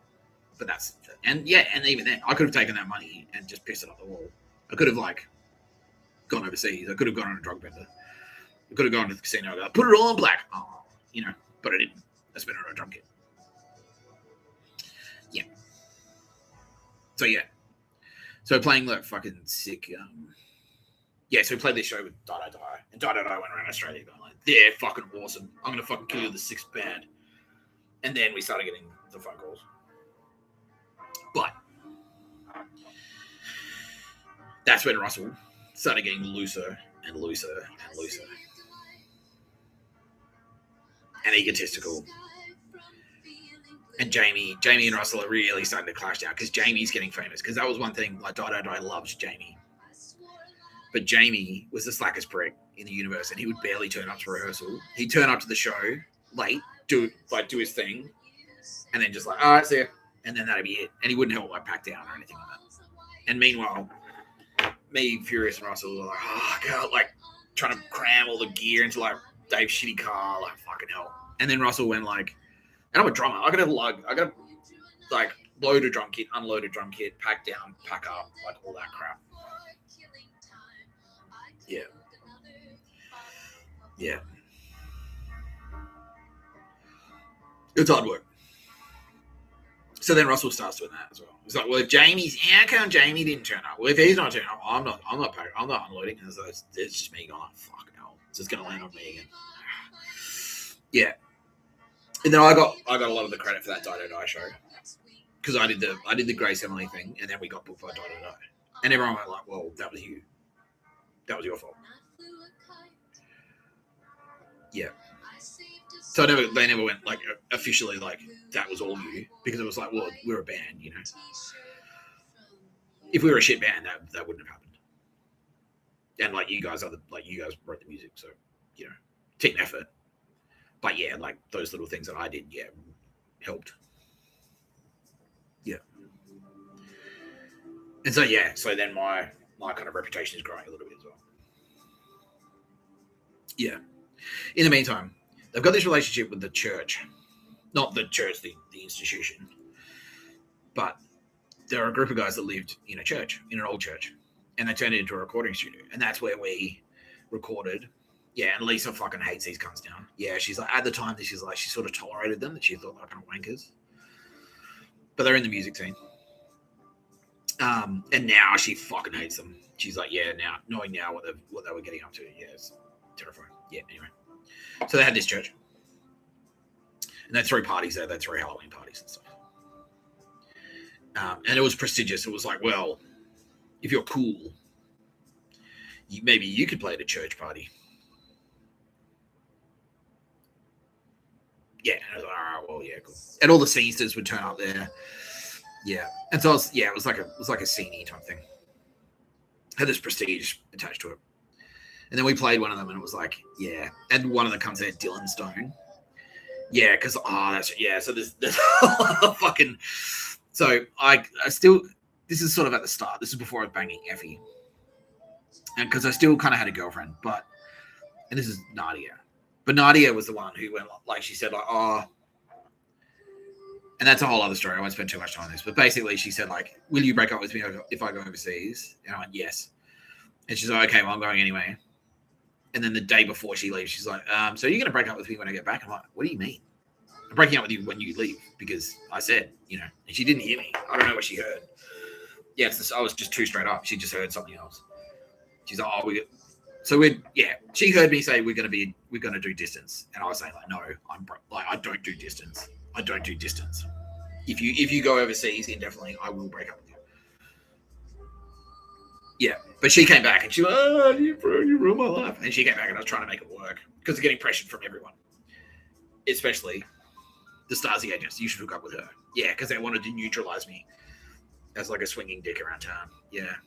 So like, well, if a woman locks him down, he'll be in the suburbs with kids. You gotta have a kid, and not a threat to our plan of world domination. Yeah, good thing I didn't have a kid, says everyone. Yeah. So everyone was pressuring me to get back with her. So she went overseas for a year, and then she came back, and I was like, I'm not into this, but I'll give it a shot. Yeah. And she wasn't really down. She wasn't in the band scene, and it was just like getting harder and harder. But anyway, I was with her. I was talking like I was up at Sugar one night. I was fucking blasted, and that was the club where Russell was doing his like most hectic antics. And I was like, they just kind of talking to these two whores, these two girls in the bar, and one was like, I can't remember, but yeah, I was fucking so wasted. But I started talking to one of them. Her name was Celeste. Yeah, Kitty Callahan. She's like, oh, she was a bitch. She was a bitch. Yeah. She was pretty young. I was just talking to her. But I actually needed a housemate. And so I was like, just talking to her. I was like, all right, look, gently, basically. But Dylan Stone was trying to fuck her. And I didn't necessarily realize that. And I was just talking to her to be nice. But she thought, like, yeah, Mr Tapscott was like trying to get in. But I was like, I wasn't necessarily trying to do that, but I wasn't not trying to do that. And then we went to a church. We got invited to a church party. We played at a church party, and I turned up, and Nadia came with me. And I was like, yeah, I told like Celeste, actually, we need a housemate. Like maybe, like, are you looking for a place to live? Because maybe you could, you know, because we got a spare room. Like, and I'm not necessarily trying to bang, but like, I lived with Kamo for fucking a couple of years, never banged her. Yeah. So it's like, geezer pals, who knows? Anyway, he heard me say, right, Kitty Khan? Yeah, this is what happened. Okay. She heard me say, I love you, let's get married. I love you, let's hook up. What I was actually saying is like, I need a housemate. Do you want to move into my house? Yeah. So she thought she was coming around for a date. And I thought she was coming, yeah. And so then I turned her up to the church party. I turned her up to the church party. And Nadia's with me. And Celeste's like, who's this? I'm like, this is Celeste, this is my girlfriend Nadia. She's like, fuck you, man. It's not a whole fuck. What? Anyway, and this is a big part of the reason that I was so shy around girls after that, because like, fuck, if I talk to them, like, they'll think I'm trying to bang them, and then they'll either like A, reject me outright and hate me, or B, like do exactly that, like fuck you, yeah, and I'll get an enemy. Either way, I'm gonna get it. If I talk to a girl, I'm gonna get an enemy, and then she's not just gonna be an enemy, because what happened was Dylan Stone was trying to fuck her, and so Dylan Stone's like, this cunt's fucking cutting my lunch. And then he never got over it. And then he, hated me right up to the point that they went behind his ear. Yeah, he fucking never got over it. If you cut a man's lunch, he will hate you forever. He will never get over it. Yeah. Yeah. And that's how he perceived it. So yeah, he never got over it. Yeah. Anyway. More to be real about Dylan Stone. Yeah. So anyway, we're in kind of tight with the church crew.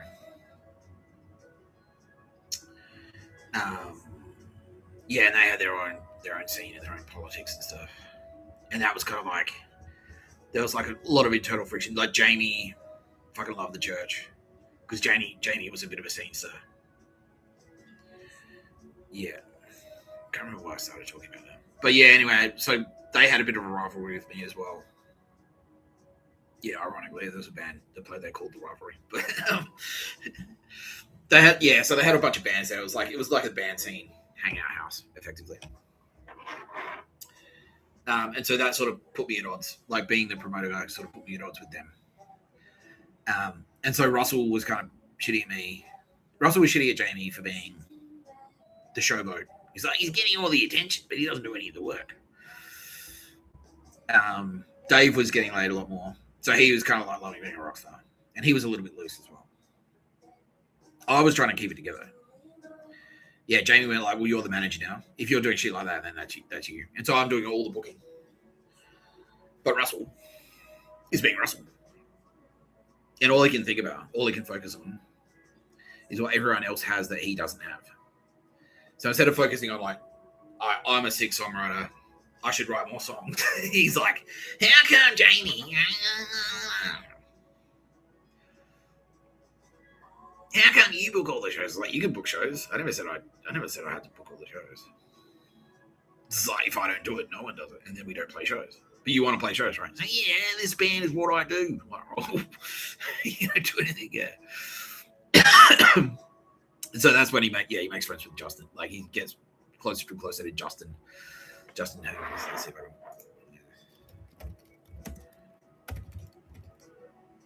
That's it. That's it.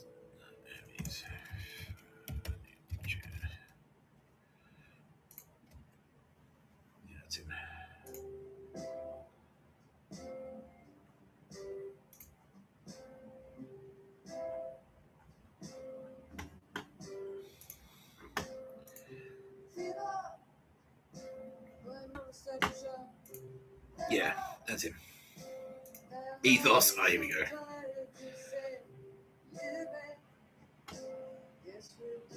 Yeah. Working closely with a network of absorbists. Yeah, so pictures of a bird, basically. Justin sources logs from trees which have fallen or have been removed. Yeah, so he poaches timber in the Adelaide Hills, or used to. By concerns surrounding the commercial timber industry, particularly the environmental impact of the importation of American and European timbers and of contemporary forestry practices in general, has led me to source my materials where possible via alternative methods. Yeah, where possible. Initially, this meant utilising timber salvage from the building demolition process. However, in recent years, I've taken the management of my material choices further still. Yeah. Anyway.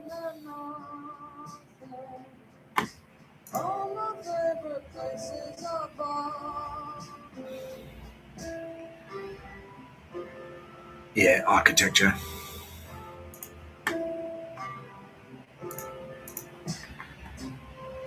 The Australian design landscape. Basically, yeah. Here's pictures of a bird. These are pictures of a bird. His missus.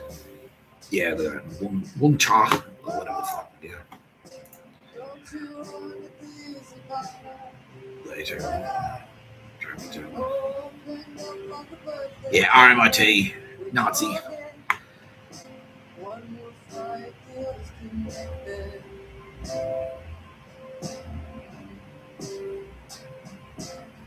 Yeah, Morgan Alexander. Allender, sorry. She. Nazi. Lena Keynes. She's pictures of a bird, Nazi for sure.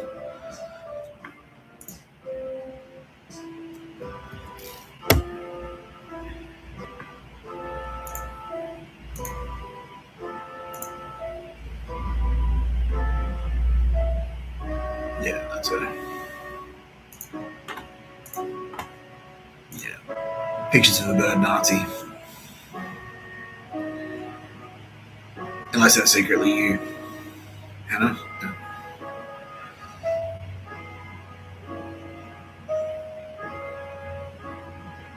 Yeah, see the aesthetic? That's fucking Gorman for sure. Oh, yeah. Pictures of flowers, yeah. Yeah, anyway.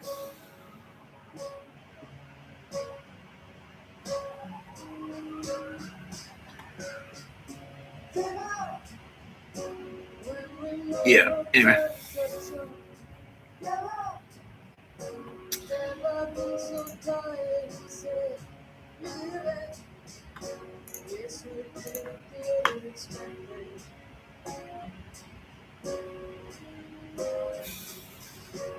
Yeah, that mailing list is like fucking propaganda. A propaganda radio station. Nazi propaganda radio station, basically. Yeah, all of this shit. Melbourne Art Fair.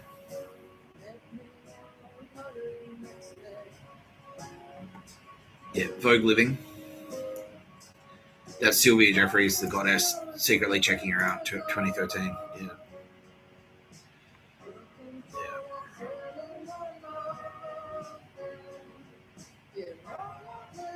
Adelaide Central School of Art. That's Nazi. Yeah. Anyway, so that was the church crew. Actually, it might even be.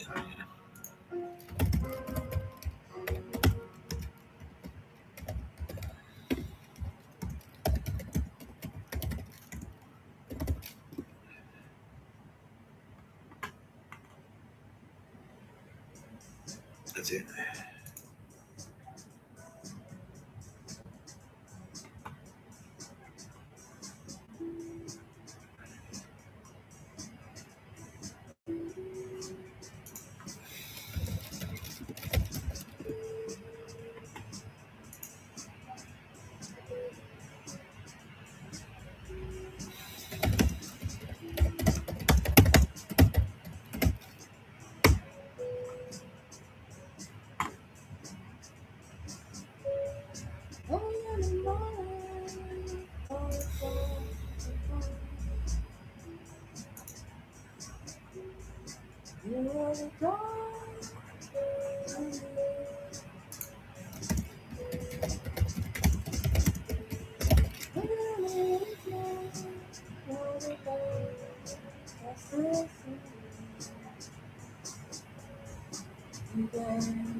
Yeah, this is it. This is their church.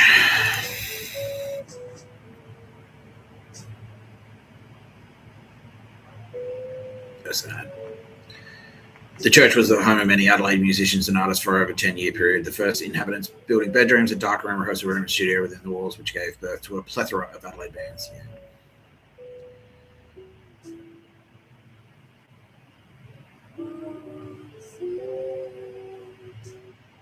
Yeah, it was a bit of a wank, really. That's them, yeah. Yeah, that's the church crew. Anyway, most of them, I don't think any, like, no, a handful of them made it, but most of them are gone. Yeah.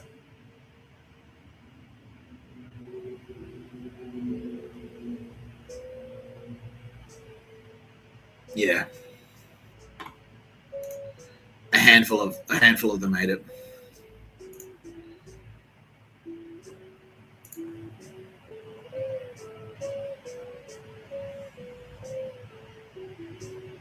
Don't know what the fuck it's about.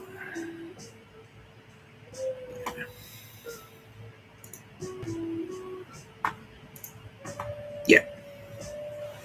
So they used to have parties there at the church, and we'd play there. And then that's where a lot of loose shit happened. But yeah. And this is where, as well, Russell's self-sabotage started to manifest. Because, like, on the surface, it's like, well, it's all there. We're ready to go. We're now nationally famous.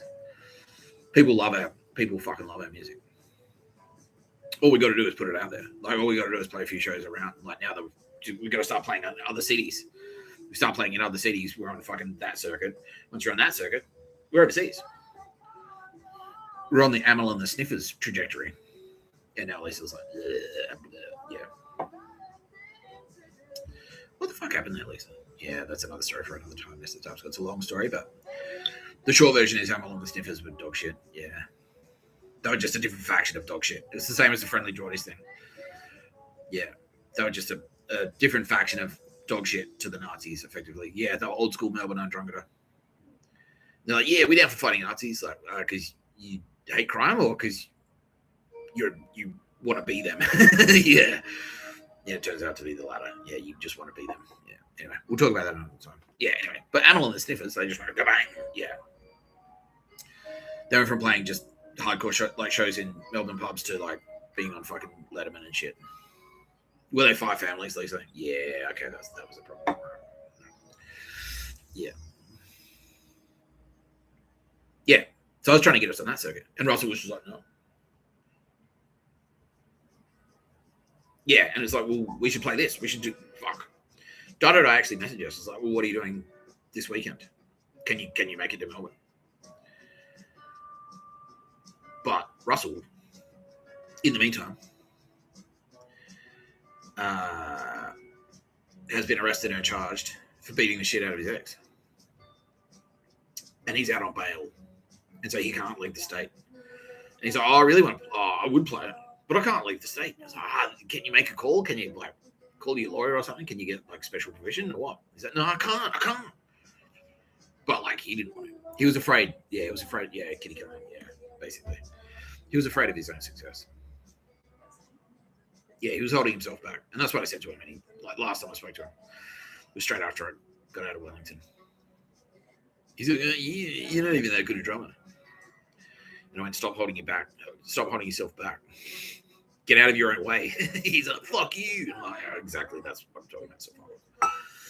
Yeah.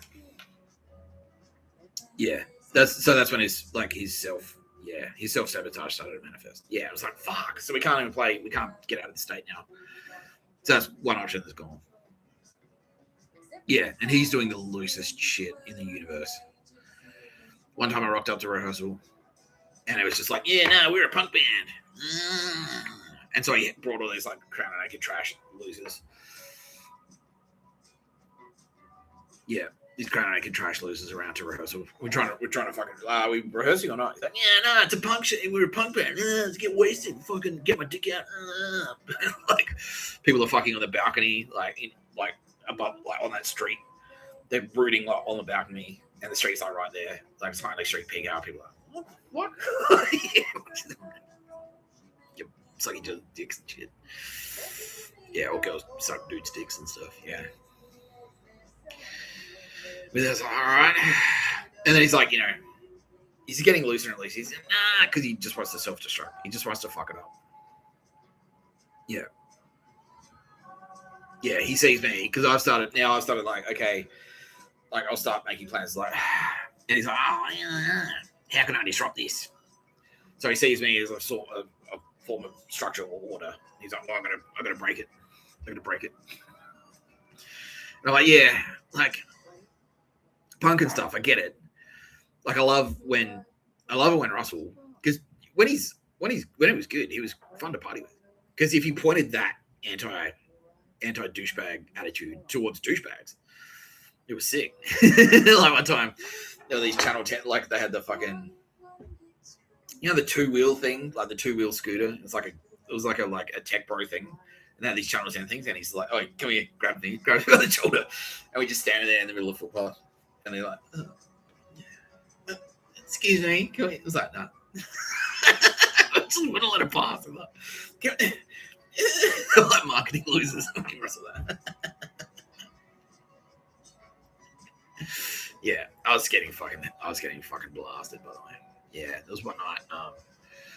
It was during rehearsal when it was a hot day, and I had vodka and I had Gatorade. I was smashing my fucking drums, and it's like hard work. It's like, yeah, a proper fucking a 4-hour band practice. That's like hectic. You burn all the shit ton of calories. And so I was like sculling this Gatorade, and because my metabolism was fired up, the vodka just went. And I ended up, yeah, woke up the next day. What happened? And then like Brett goes like, do you remember what happened? I'm like, no. It's like, apparently you went to this hardcore club and you were like sitting out the back and you was like sculling beers, and I'm like, oh, fuck you, man. Throwing the bottles against the wall and shit, smashing bottles.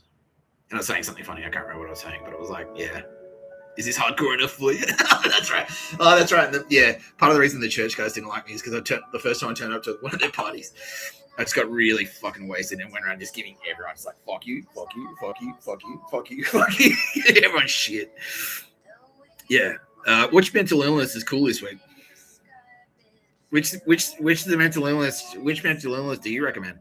Which one should I get? Stuff like that. This can't. Yeah, because they're all like taking themselves super seriously. Excuse me, this is a music scene thing. I'm like, no, it's not. Yeah, fuck yeah. You take yourself too seriously. Go fuck yourselves. Being the Joker, basically. Yeah. And so Russell and I shared some common DNA there. But when I never pointed at him, but he would point at me all the fucking time. You're not supposed to point at your drummer. You're supposed to point at fuckwits. But you'd point at me. It's like, this is hard work. This is fucking hard work. Yeah. So I was doing all the booking. And then like, Russell, do you want to play this show? It's on Friday. It's at 8:00. It's at this venue. You down for it? It's like, yep. You sure? Yep. And then Thursday. So, you get a phone ring. So, yeah, well. So, I'm not playing tomorrow. I'm not playing. Why not? It's like, because I don't like that venue. It's like, well, when I booked it, I asked you, like, are you down for playing this venue? It's like, and you said yes. So what happens? Well, why should I have to play if Jamie's gonna like fucking do? Fucking right, here we go. And I'd have to sit on the phone like for 45 minutes. Go like, Russell, like, yeah, I know, but at the same time, like, we're gonna play like, yeah, all right, sure. That was every show. And then when he'd drag his feet and he like wouldn't load out, it's like, all right, we're at 6, we're on at fucking 7. So we better be there at 6:30. He's like, all right, turns off at 6:45. The fuck? You fucking idiot. And this is the thing. He's like, well, this is my band. Well, I'm you uni boy. You're uni boy and job boy. I'm band man. This is my thing that I do. It's like, yeah, but you say that, but then like you're late for every show. You scam out of rehearsals. Like when we turn up to rehearse, you bring around goons. Like, you say that the band is your thing, and then you got like it's like all right, we need to network with other bands. We do. You don't have to like them. You just have to like pretend to like them for as long as it takes to play a show with them, so that we can get famous. And he's like, so immediately runs out and starts picking fights. Yeah, and then Brent did the same thing to him. He's like, Russell, do you remember what you did last night? He's like, what? No, what do you mean? Apparently you down at Supermarket and you had Joel Haircut, the local fucking, who is an associate of Toby Allen from Brown Cardigan. Apparently you had Joel Haircut in a headlock. You wouldn't let him go until he's like, why can't we be friends? Headlock. He's like, all right, I'll be friends with you. He's like, oh, all right. Let it go. He's like, I don't remember that at all.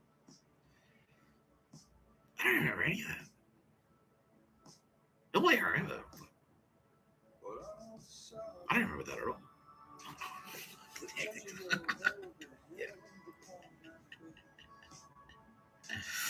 Yeah. Russell.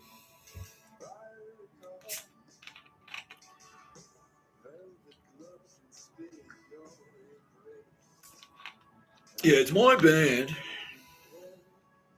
It's my band. Yeah.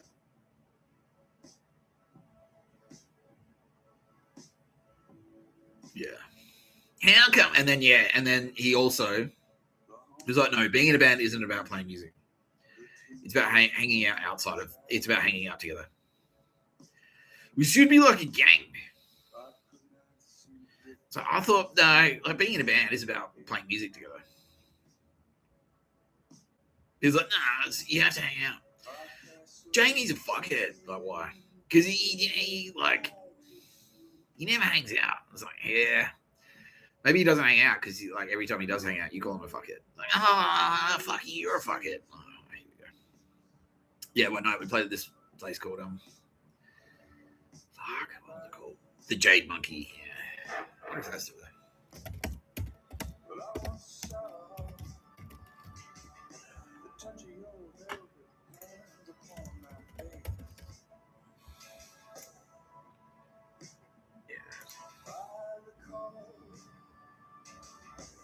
Whoops.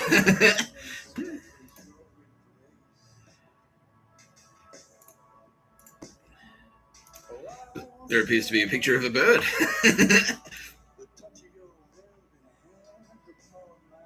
Yeah, anyway.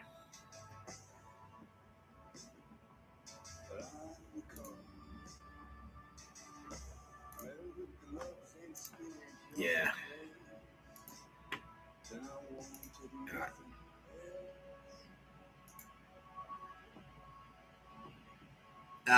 That's a lot. It's a lot different to when I played there. Yeah. Yeah. But we played there one time, and the owner is like it turns out now, Stasi, Stasi secret police grade pictures of a bird, fuck stick. And we played there, and he said like you can't drink. All right, you can't drink your own booze in here. And then he said that to Russell. He was like, all right, all right. First thing he does, get on stage, he's like, hey, I'm going to fucking kill you. Pulls out a bottle of Scotch. He's like, right. Get tried to cut the set. Like, no, fuck you. Kept playing. Like, fuck you. Yeah. Until he's like, I think he pulled the plug or something. He did something like, sorry, get the fuck out. Get shit and get the fuck out. I was like, fuck you, man. See, this shit I'm all down for because he was like, because that's the pictures of a bird. You yell at the pictures of a bird, Russell. That's fine. You don't yell at Mr. Tapscott. Mr. Tapscott's trying to help you, bro. I'm your drummer. Yeah. Anyway, and then so we kicked him out, and then like we're all in the bar. It's like, oh, who the fuck was that guy? All of a sudden, all the lights in the venue go off. Like, what the fuck? Music stops. Oh, he's pulled the fuse. And Russell got kicked out after he got kicked out. He went around behind the building, opened the fuse box, pulled all the fuses out.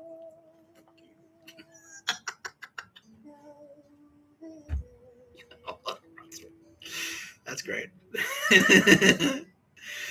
Yeah. And I'm basically the diplomat now. I'm just sorry about him. But secretly inside, like, yeah, that's great. That's hilarious. That's what I signed up for. That's what I was hoping for. Yeah, punk shit. Yeah. Yeah. Yeah, and there's other politics in there as well. Like so Brett Davis was Russell's housemate. Brett Davis was the lead singer of Love Like Electrocution, who were like fucking a hectic band.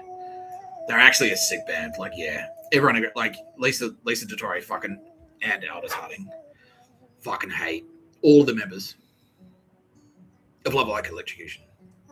But even they have to admit that they're a fucking sick band. They're a sick band. Yeah. I'll see if I can find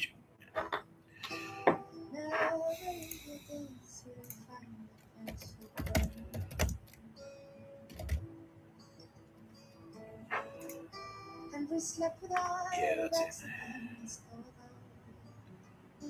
That's it.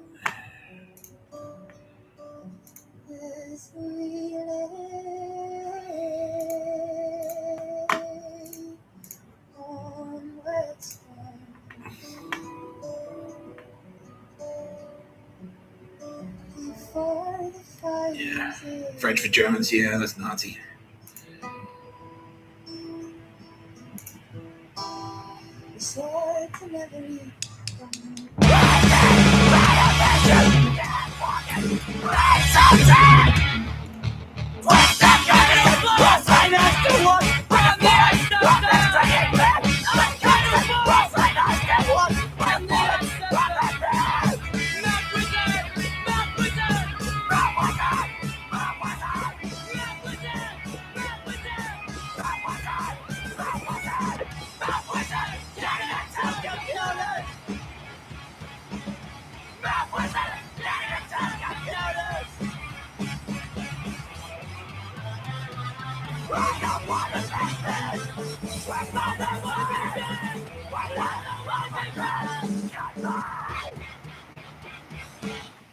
Sig.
Tiny pets like Daddy Shakes.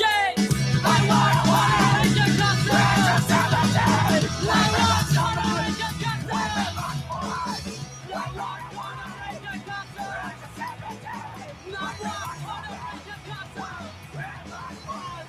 Straight scratch, the dust of tea. The grey, 4 or 5 days grow.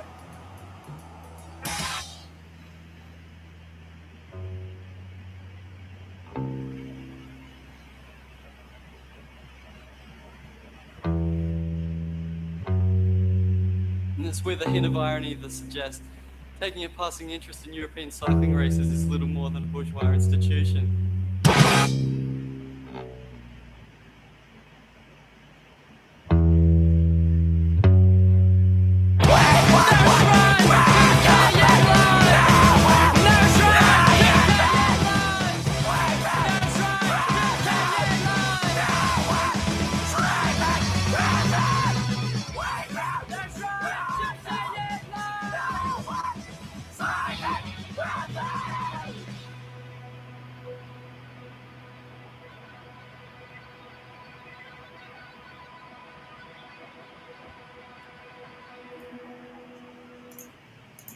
Anyway, so Brett was the vocalist. There were two vocalists there. Tom McFarlane, the card carrying SS fucktard, was the higher pitched, like the high pitched screechy one, and Brett Davis was the lower one.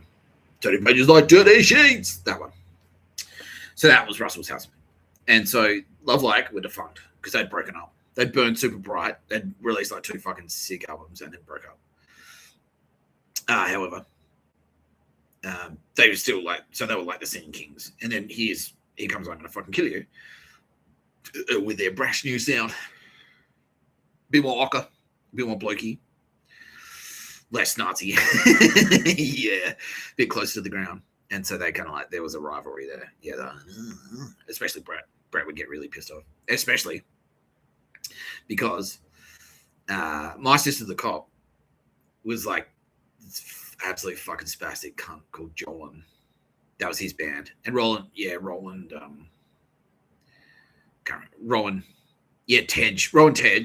who, it's a shame because I thought he was a nice guy. I had no reason not to like that guy. And he's a fucking ridiculous drummer. Like, I don't know how he does that shit. I don't know how he plays like that. The speed. Unbelievable. Yeah. Turns out he's a cunt. Yeah, was he? Yeah. Murderer. Yeah, fucking. And Uncle. Who's not a pedo these days? Fucking hell. How did it get so normalized? Back in my day, being a pedo was the worst thing you could possibly do. And now it's like, yeah, why not? Throw a couple of kids into the mix. Why not? You got to try everything once, right? Fucking hell, bro. Yeah. Anyway. Yeah. So Tej and Brett were in this new band.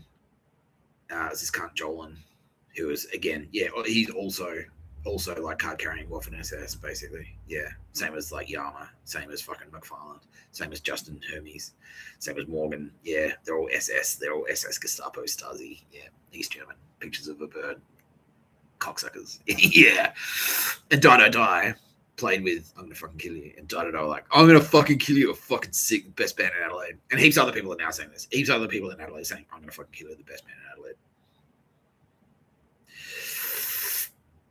But yeah, and so Donna went, oh yeah, My Sister Cop, they're pretty cool.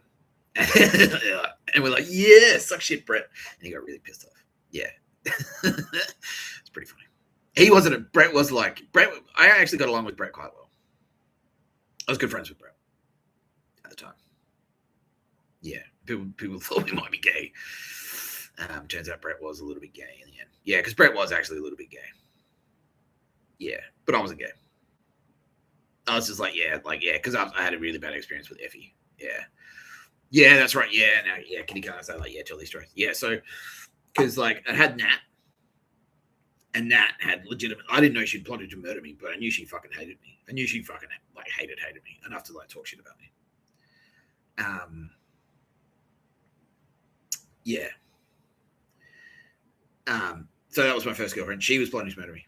My second girlfriend nearly got me murdered by the mafia, the hot one. Broke up with me 9 times in a month. I got death threats because of her. The third one fucking hated me. I didn't realize this, but she was plotting to murder me. The fourth one didn't really work out. The fifth one was Nadia. And then that didn't work out because she said, yeah, she's like, so anyway, we have a distance relationship, right? You cool with that? I'm like, no. Yeah, cool. All right, so you want to get back? Oh, what do you mean? Yeah. She hated me. And a handful of other girls who had just banged a couple of times also fucking hated me. So I'm fucking hell. And then Effie, this in amongst all this shit, like Effie, the Nazi spy, goes like zeroes in on me and goes, "Oh, do you want to come back to my house?" Like, yes, I do, but just heads up, I've just come out, and this is straight after Nadia. It's just come out and like and it was Nadia was like this. It was the worst. It was the worst breakup. It was a slow death. It took like 8 months. It's like her crying every night. Like, I can't. I just want you to love me the way you did when before I left. It's like, I told you, like, I'd get over you. If you went overseas, I would get over you. Yeah. Anyway.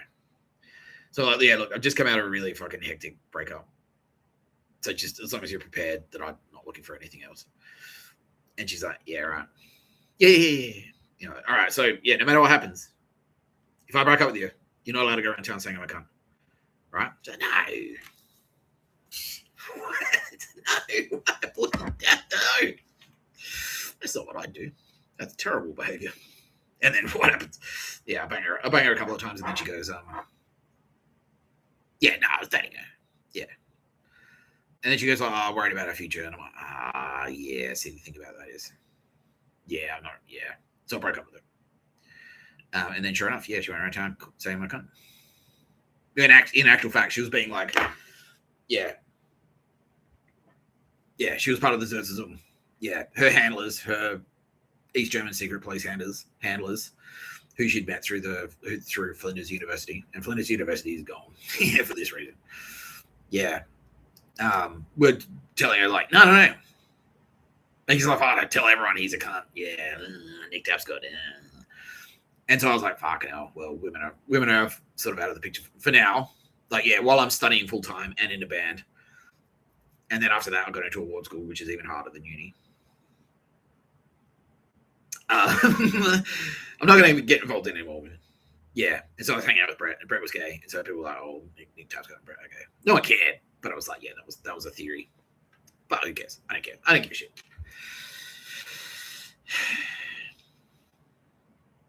I don't care if you think I'm gay. Definitely not gay, though. No, not gay. No. Yeah. No, I don't care. I don't give a shit. But yeah, that was what was happening. Anyway. So yeah, there was a rivalry there between Brett and Russell and everyone else. So everyone, yeah, had that Nazi thing. It's like, yeah, like super competitive scene. Anyway, so that was kind of compounding it. Because in Russell's head, everyone is a rival. Everyone's an enemy. And he's a cracker. He's hitting meth. He's staying away for 3 days at a time on meth. Like shooting it up. And getting really blasted. Yeah. And getting more like, well, I can't play, like getting more and more like, because he knows he's fucking wanting, grinding my gears. So he's getting more and more demanding every show. Yeah. Yeah.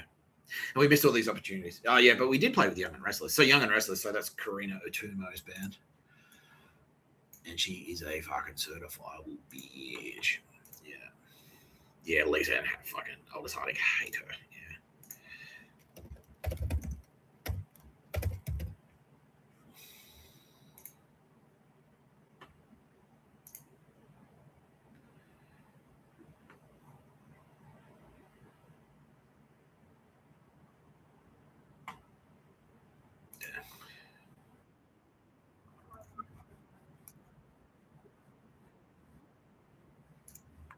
Crockers, metalheads, and rock and rollers. This is Stefan from the Mosh Pit on Sin, and we have on the phone a living legend of the Australian heavy music scene, formerly a singer of the band Young and Restless. She now unleashes powerful screams in the band High Tension. I'm, of course, talking about Karina Utomo. Live from... Oh, the feed.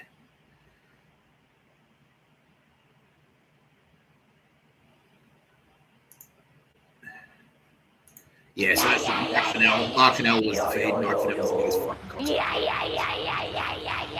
This is Karina Utomo. She's the front woman for a band called High Tension, and she's famous for this. Today, I'm meeting the woman behind the roar. Hello. Hey. That's your dog. I'm friendly. I sort of didn't expect you to live here. I don't know what I expected. Did you think I lived in a basement?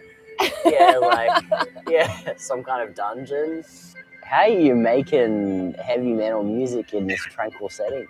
I feel like it's very connected. Yeah, she's pictures of a Nazi. I hung out with her a couple of times. We never hooked up or anything.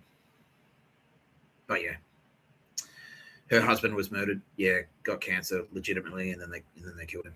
Yeah, the medical Nazis in Melbourne murdered him. And then Karina Turmo, did she get murdered as well? Karina Turmo got murdered. Fucking hell, because she's Indonesian. Fuck. When? 2023. What happened? She just disappeared. Unbelievable. Revelations. Revelations continue. Does that change your opinion on her? No. Because she herself was a killer. Yeah. How many did she do before she got popped? 78. Fuck me. And then why did they take her out? Just because she was Indo? Yeah. Yeah, was it like, yeah, Collingwood grade Nazis, basically? Yeah. You're too brown. You're too brown for this scene. Even though she was killing for them. Yeah, basically. Yeah. Intelligence provided to Collingwood Nazis via tow hotel connections. Karina's going to be home alone on this time of date. And then they turned up and just disappeared her. Yeah. Fuck. Dog shit. Unbelievable. Anyway. So Russell's getting more and more demanding. And so every show, like, just ratcheting on the pressure and getting looser and looser and looser. And so that's when he did the thing where it's like, went up to Sugar and like, yeah, like smashed it out. And he's still cutting himself and stuff, like getting into all sorts of fucking hijinks. And yeah, that was probably the most hectic one he did. Where he had to go to hospital and get like stitches and shit. Always had to have surgery. Yeah. Like bled everywhere. Yeah, and every time he was in there, he was in a fight or something like that. But then that one time was like too hardcore for Sugar, and they said, "You can't come in here anymore, dude. You're banned. You can't. You can't come here anymore." Yeah. And then he got banned from fucking he got banned from Sugar, and then he got banned from the World's End Hotel. Just like, yeah. Running up to going to the function bar and just stealing a bottle of scotch. They said, "You're banned for life." Yeah, they just banned him outright forever. So no, you're not coming back. That's it. And then that was the local pub, so we couldn't go there anymore. And then that was like compounding his. He's a fucking hell. And so if you like, I went and had a beer at the World's End, he's like, fucking hell. Yeah, and then Jamie were doing stuff, and Jamie was like a bit of a scenester, and would barely turn up to rehearsal. And then we lost that. Because I was saying before, we had that incredible momentum. And we had like a fucking sick set. We had like an amazing set now. We'd written, like, we had a set that was like 10 songs long. We had like 10 songs. And the newer ones we wrote were fucking awesome. Yeah. Yeah, so we were playing like full sets and stuff. And smashing it, selling out pretty much every show. Yeah. But Russell started claiming out. Because I'm like, no, this is my strategy. We'll play here and here and here and here. So I was playing like Rocket Bar. It's a Rocket Bar. That's shit. Fucking wankers. It's like, bro, it's the venue. It's the venue. If we get in there, then we can go up. And he's like, nah, fuck it. Poor baby, I don't want to be a rock star. So I thought you said this is what you want to do. What do you want? It's like,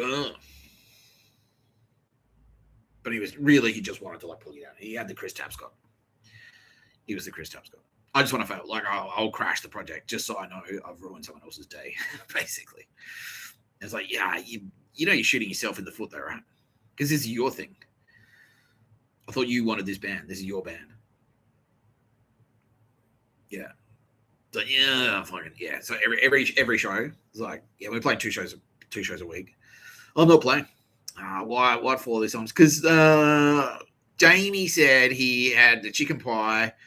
But I know he had the meat pie. He's lying to me. And fucking hell, how come it's always me? It's always fucking me. How come? And like every show he'd play, he'd like, it's like, where's the money? So okay, you guys made $150 for playing tonight. Straight away, just grab it. Like, where'd the money go, Russell? So nah. They didn't have any. So I saw you get the fucking money and just lie. Piss it all up himself. Yeah. Cocksucker. Yeah, just being a real piece of shit. Yeah.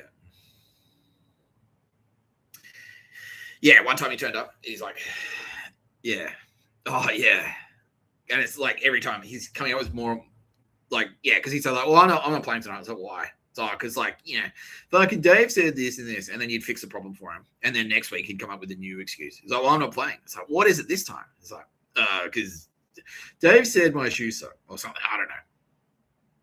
But as soon as you'd fix a problem for him, he'd invent a new problem.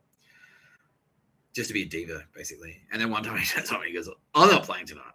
Oh, what is it this time? He's like, see? And he slashed all his fingertips off. What do you use? Kitty Callahan? Was it a knife? It's like, yeah. A bayonet or something. Yeah, but he'd like, yeah, so he couldn't play his bass.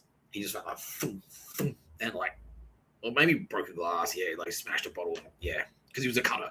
He cut himself constantly. Yeah, but this time he's like, oh, I can't play. You know, I'll cut my fingertips, so I can't play.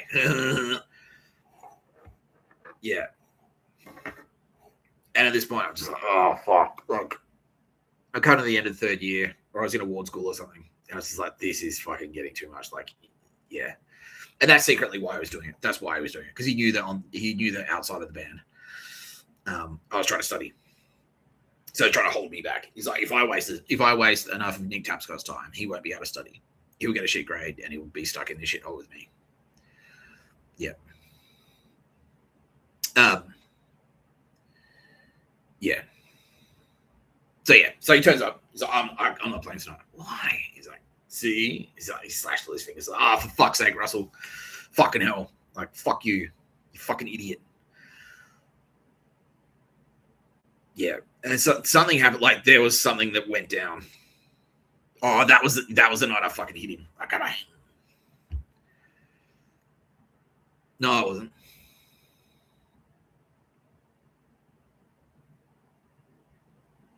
Was it? Was that the night I hit him? Then when was the foot thing? That was like a couple of weeks later. Yeah. Okay. Yeah. See? Yeah, that's right. Yeah.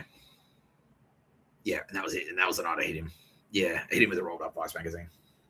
So I'm not playing tonight. Why? So, see? He slashed all his fingers. No, I swear that was a different night of Kitty Killing. Because we had the argument at the bar. And he hadn't slashed his fingers that night. Maybe it was the same weekend. Maybe it was later that weekend. Yeah. Yeah, that's probably... I don't know. Anyway. He slashed all his fingers. And then something happened. We go, fucking hell. Like, maybe it was when Jamie... Oh, that was when Jamie punched him. Maybe that was it. But, yeah, it started to get really fucking hectic.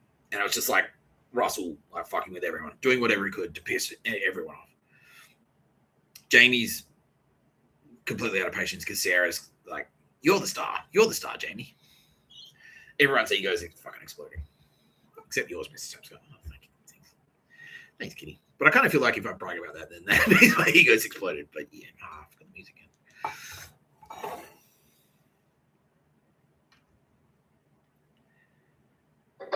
in.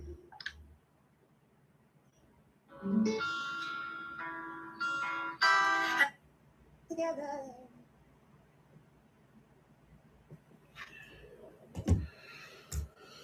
Whew.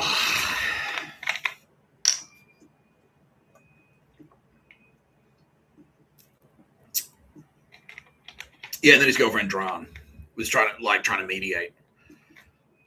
Yeah, brah, like you're a fucking idiot. And I yelled at him maybe. And he went, oh.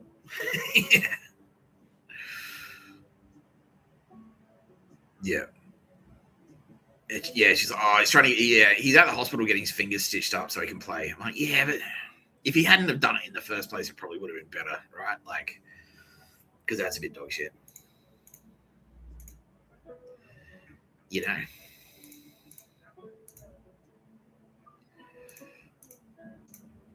Yeah.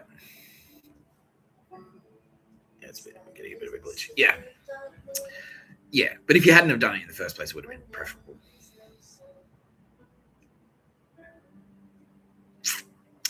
I reckon I might actually wrap it up and do a part 3 because I want to. It's 10 to 8 now, so I want to like go and do stuff.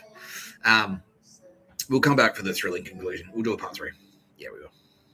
You've been watching No Pictures of Murder podcast by Mr. Tapscott. I'm Mr. Tapscott.